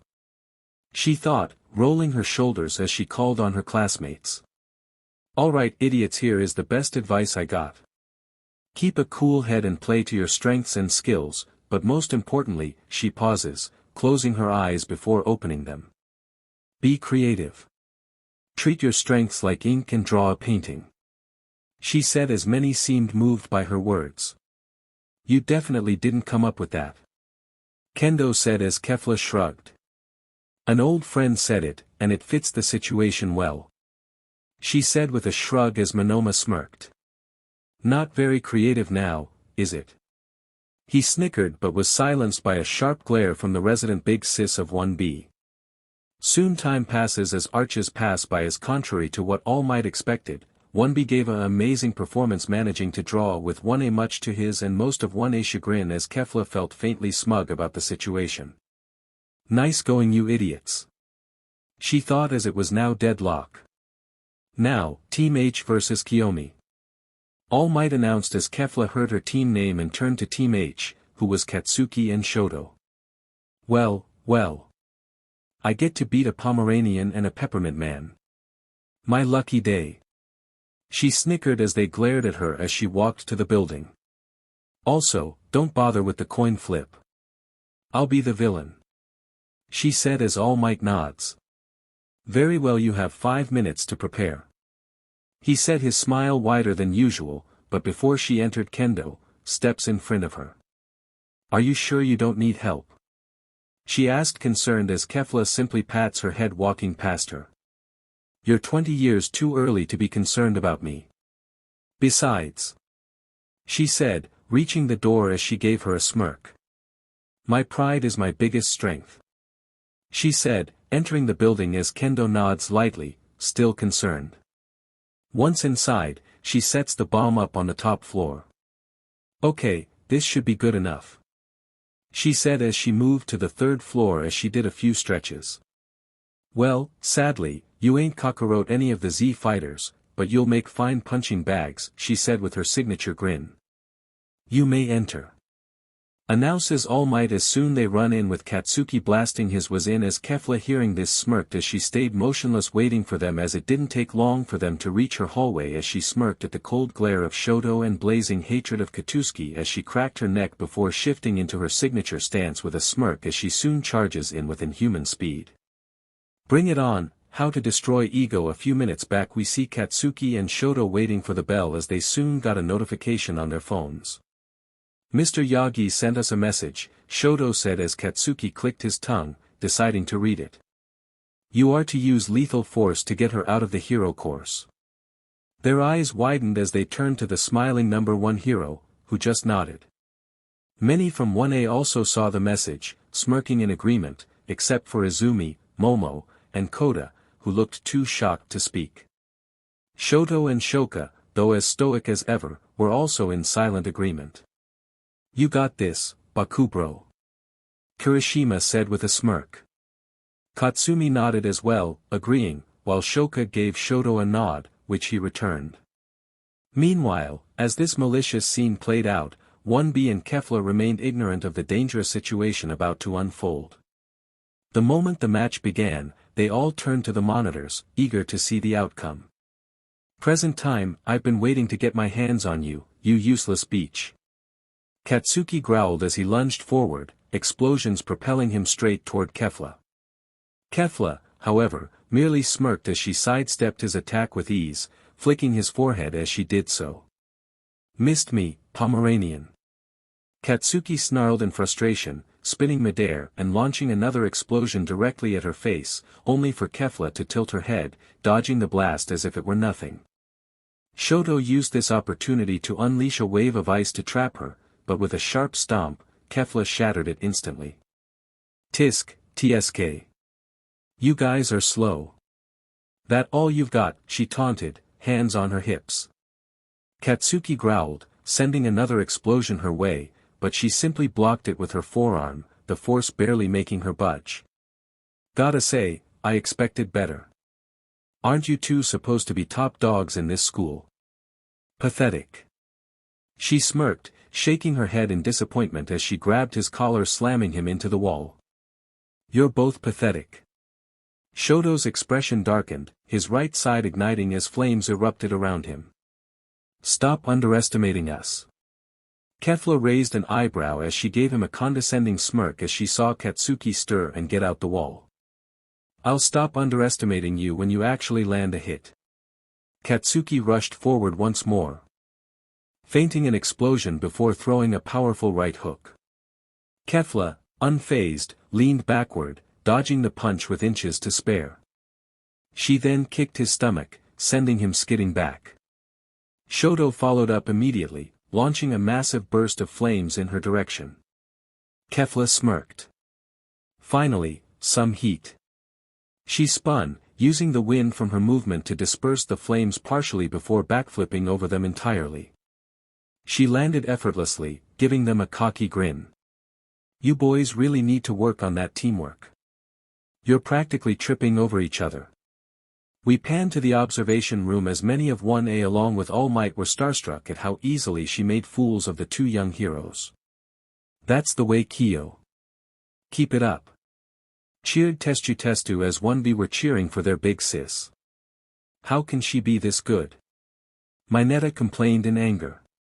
It was bad enough that she was completely out of his league, but now she was a far better hero than him and he had All Might train him.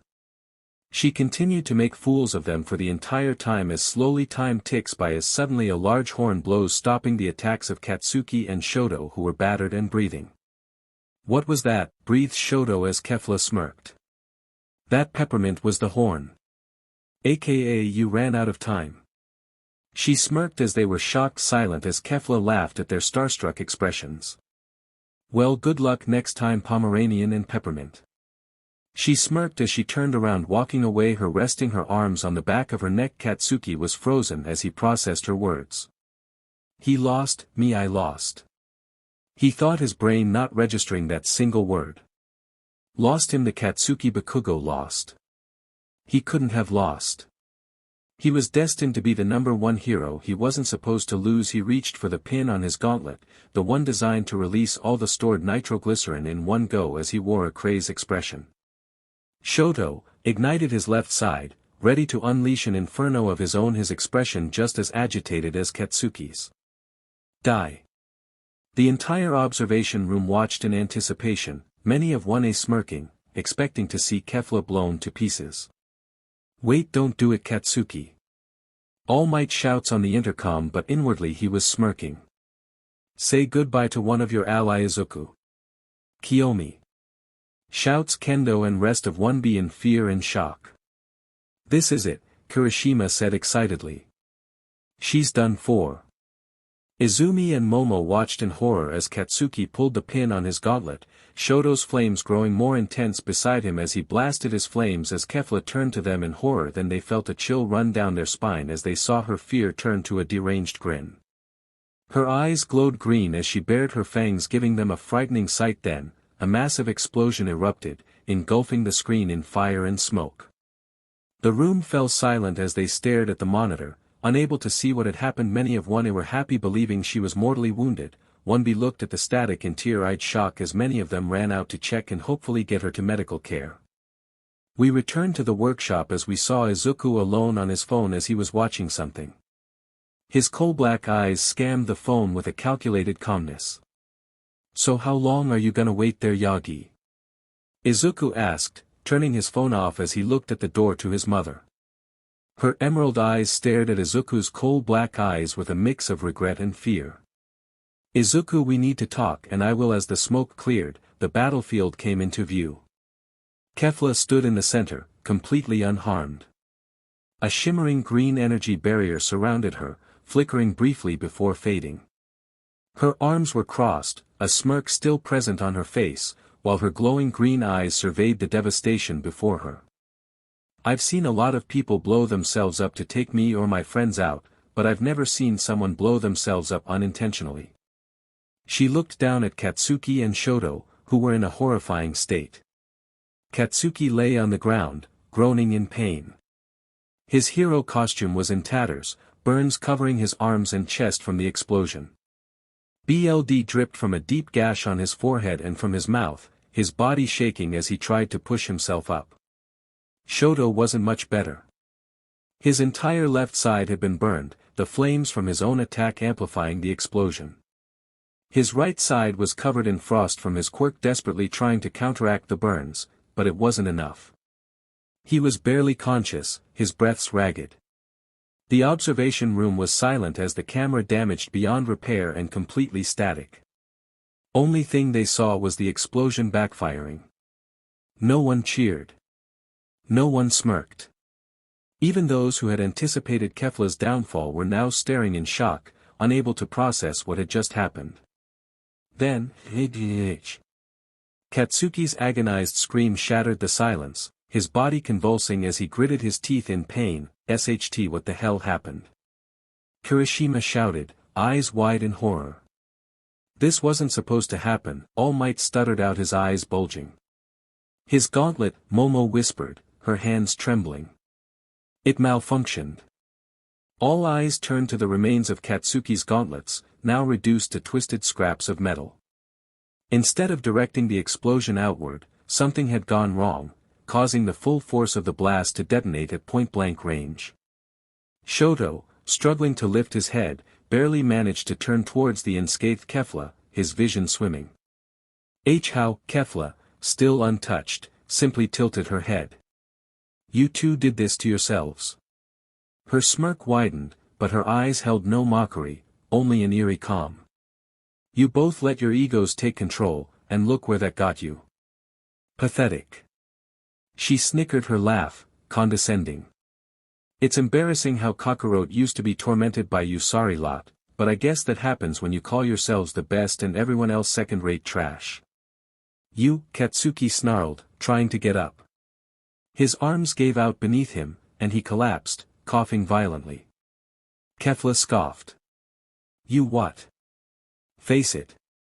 She crouched down to him, getting in his face with a predatory smirk. You're nothing but third-rate trash that should have learned their place long ago. Katsuki's eyes were filled with rage and pain as before he could fall unconscious, he heard the last thing she said. But don't worry. Deku, as you call him, will kill you soon enough. As they fell unconscious, she lifted them and slung them both over her shoulders as she floated down to the ground. The observation room was in chaos. Someone get the medics, now.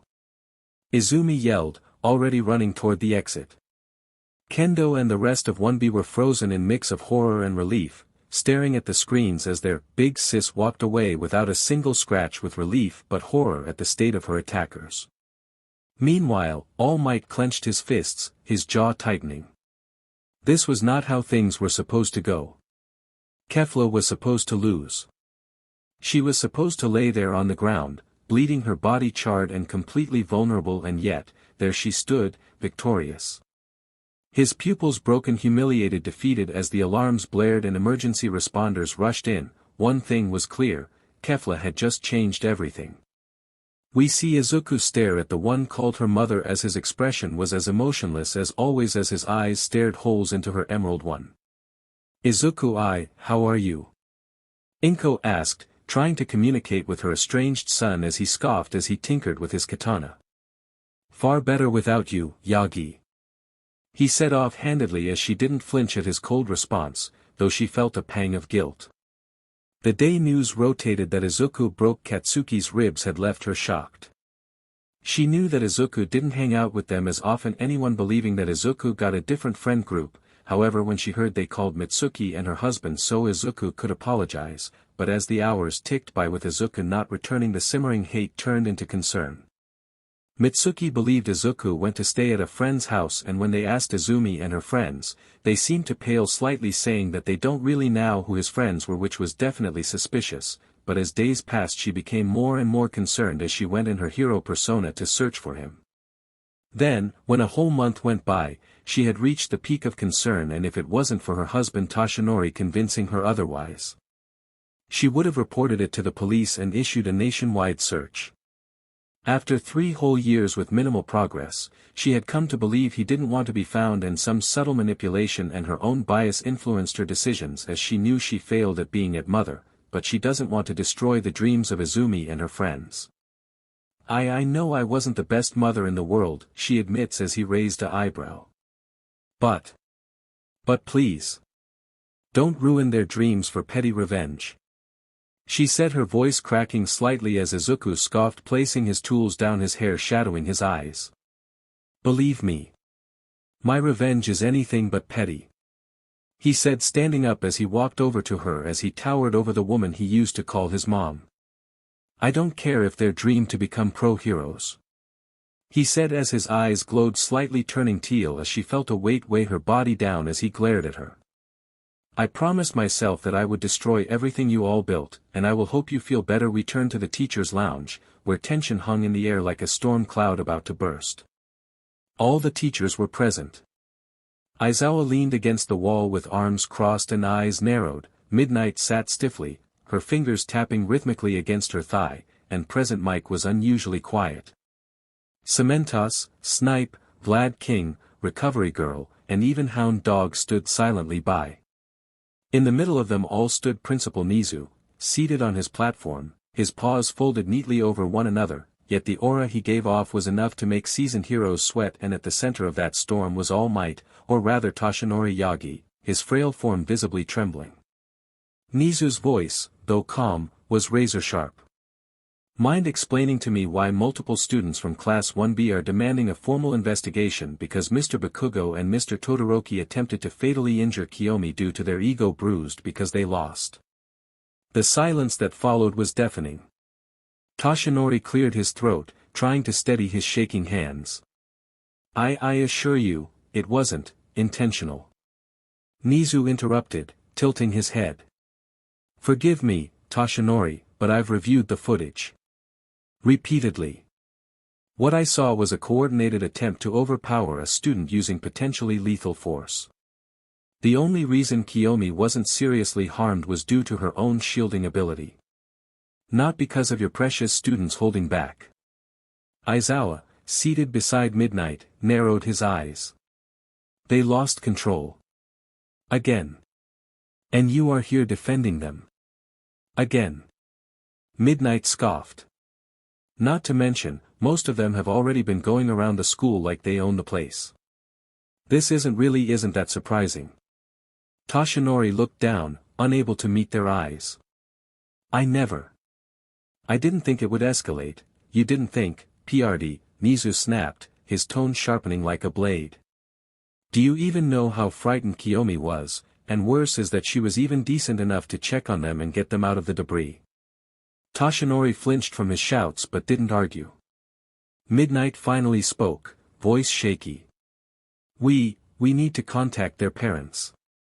Mitsuki and Enji, along with Kiyomi's as well. They'll be informed," Nizu replied curtly. "And medical reports will be sent. Charges may follow, depending on the findings. However, Kiyomi has only placed her information, meaning we have no true means of contacting them yet." Many sigh, nodding, as it wasn't a secret that Kiyomi has a relationship with the most controversial person in UA, being Izuku. As Vlad King finally spoke, "How is Kiyomi mentally speaking?" Vlad King asked, genuine concern lacing his tone. "Concerned for his star student? Well, Recovery Girl said she's physically fine. Her barrier protected her, but emotionally." Cementos sighed. "She hasn't spoken since the fight ended. She just walked off to my class, and Hitsoshi took her home." Seems like they are in a relationship, so I gave him time off as well. Likely she is traumatized. Many were surprised, however this was also made the situation worse. But Principal Nizu. How did Bakugo's gauntlet malfunction? Snipe asked curiously as Toshinori cleared his throat, trying to steady his shaking hands. We don't have all the facts yet. It's possible, that Izuku was involved. He could have tampered with Bakugo's gauntlets. It wouldn't be hard for someone connected to All for One to get access to, bang. The table cracked as Power Loader slammed his metal-clad hands against it, his voice booming across the room. Are you insane? Toshinori froze mid-sentence, eyes wide. Those hero tools are only made by second and third years only. Power Loader growled, standing up in anger at his student being accused is a model student. He assists in the lab, helps newer students understand quirk gear integration, and has been nothing but responsible with every piece of equipment he's touched. I won't stand by while you try to throw him under the bus for the failure of two hot-headed brats who couldn't handle losing. Recovery Girl sighed deeply, pinching the bridge of her nose. Let's be honest here. Even if the gauntlet's overloaded, Todoroki backed Bakugo up. He made the call to boost his firepower to match. That wasn't a malfunction, that was two unstable egos trying to win back their pride. Nizu finally stood from his seat, the scraping of his chair loud and final. Enough. We will investigate further. But for now, Midoriya is not to be treated as a suspect. No baseless accusations will be tolerated. Toshinori swallowed hard, nodding. Why yes, of course. Nizu's eyes narrowed. If there's one more incident like this, Toshinori, you may find yourself on administrative leave. Silence fell once again as no one had said anything, but little did they know someone heard the entire conversation before vanishing without a trace as he smirked, seeing the bubbling resentment of the frail man. The storm hadn't passed. It had only just begun. We turn to a large penthouse that oversaw all of Mizurufu. We see Kefla drinking sake with Shinso with a large smile on her face as Shinso sighed. Suddenly, a flicker happens as Izuku makes his presence known as Kefla smirking at him. So. She said, her voice no longer soft or vulnerable, now more brash and slightly drunk. How well did I play the victim? Izuku emerged from the shadows, hand in his pockets. You fooled them thoroughly. He said. Aizawa still thinks you're traumatized. Even Nizu looked like he wanted to initiate war protocols. Kefla scoffed. Good. Let them believe it. The longer they think I'm fragile, the better. Izuku rolled his eyes. You overplayed their collapse early, it will complicate things. He said evenly. Kiyomi shrugged. Please. You should be thanking me. That little performance just pushed Bakugo and Todoroki onto Nizu's radar. We couldn't have orchestrated it better. Shinso raised a brow. You sure you're not a villain? I'm an actress, she replied with a wink and a peck of the lips, besides, Kakarot already planned on ruining them. I just sped up the process. Izuku sighed, sitting in the air levitating as he took some sake. True, but still remember the main goal. Her expression remained laid back as she took another sip of sake. Yeah, to expose the cracks of hero society and yada yada yada. Shinso continued, his voice bored. And to break the system that broke you. And rebuild it, Izuku finished, his eyes glowing faintly teal. From the inside if need be. Kefla waned bored as she laid her head on Shinso's lap, her tone more curious now. Think the others are starting to suspect. You think they'll figure it out? Shinso asked, stroking Kefla's hair as Izuku shook his head. With the way their heads in their buttes, I would be surprised if they could, but Aizawa, Momo, and that Izumi might. Kiyomi murmured. He's starting to watch me too closely. And those two seem to be colluding together to figure out what your goal is. Izuku shrugged, not affected. Let him watch. It won't change anything. He sees, but he doesn't understand. Not yet. That goes for all three of them. Kefla smirked again. Then let's give them more to watch. He nods, landing on his feet. Not yet. He said, looking out the window. It's Nizu's move now, so for the time being, I'll go figure out my next move. You two can continue making out. He said with a slight smirk as Kefla was in her BR, and Shinso was shirtless with hickeys as they both gave him the middle finger as he vanished. The game had just begun. And it's Nizu's move now.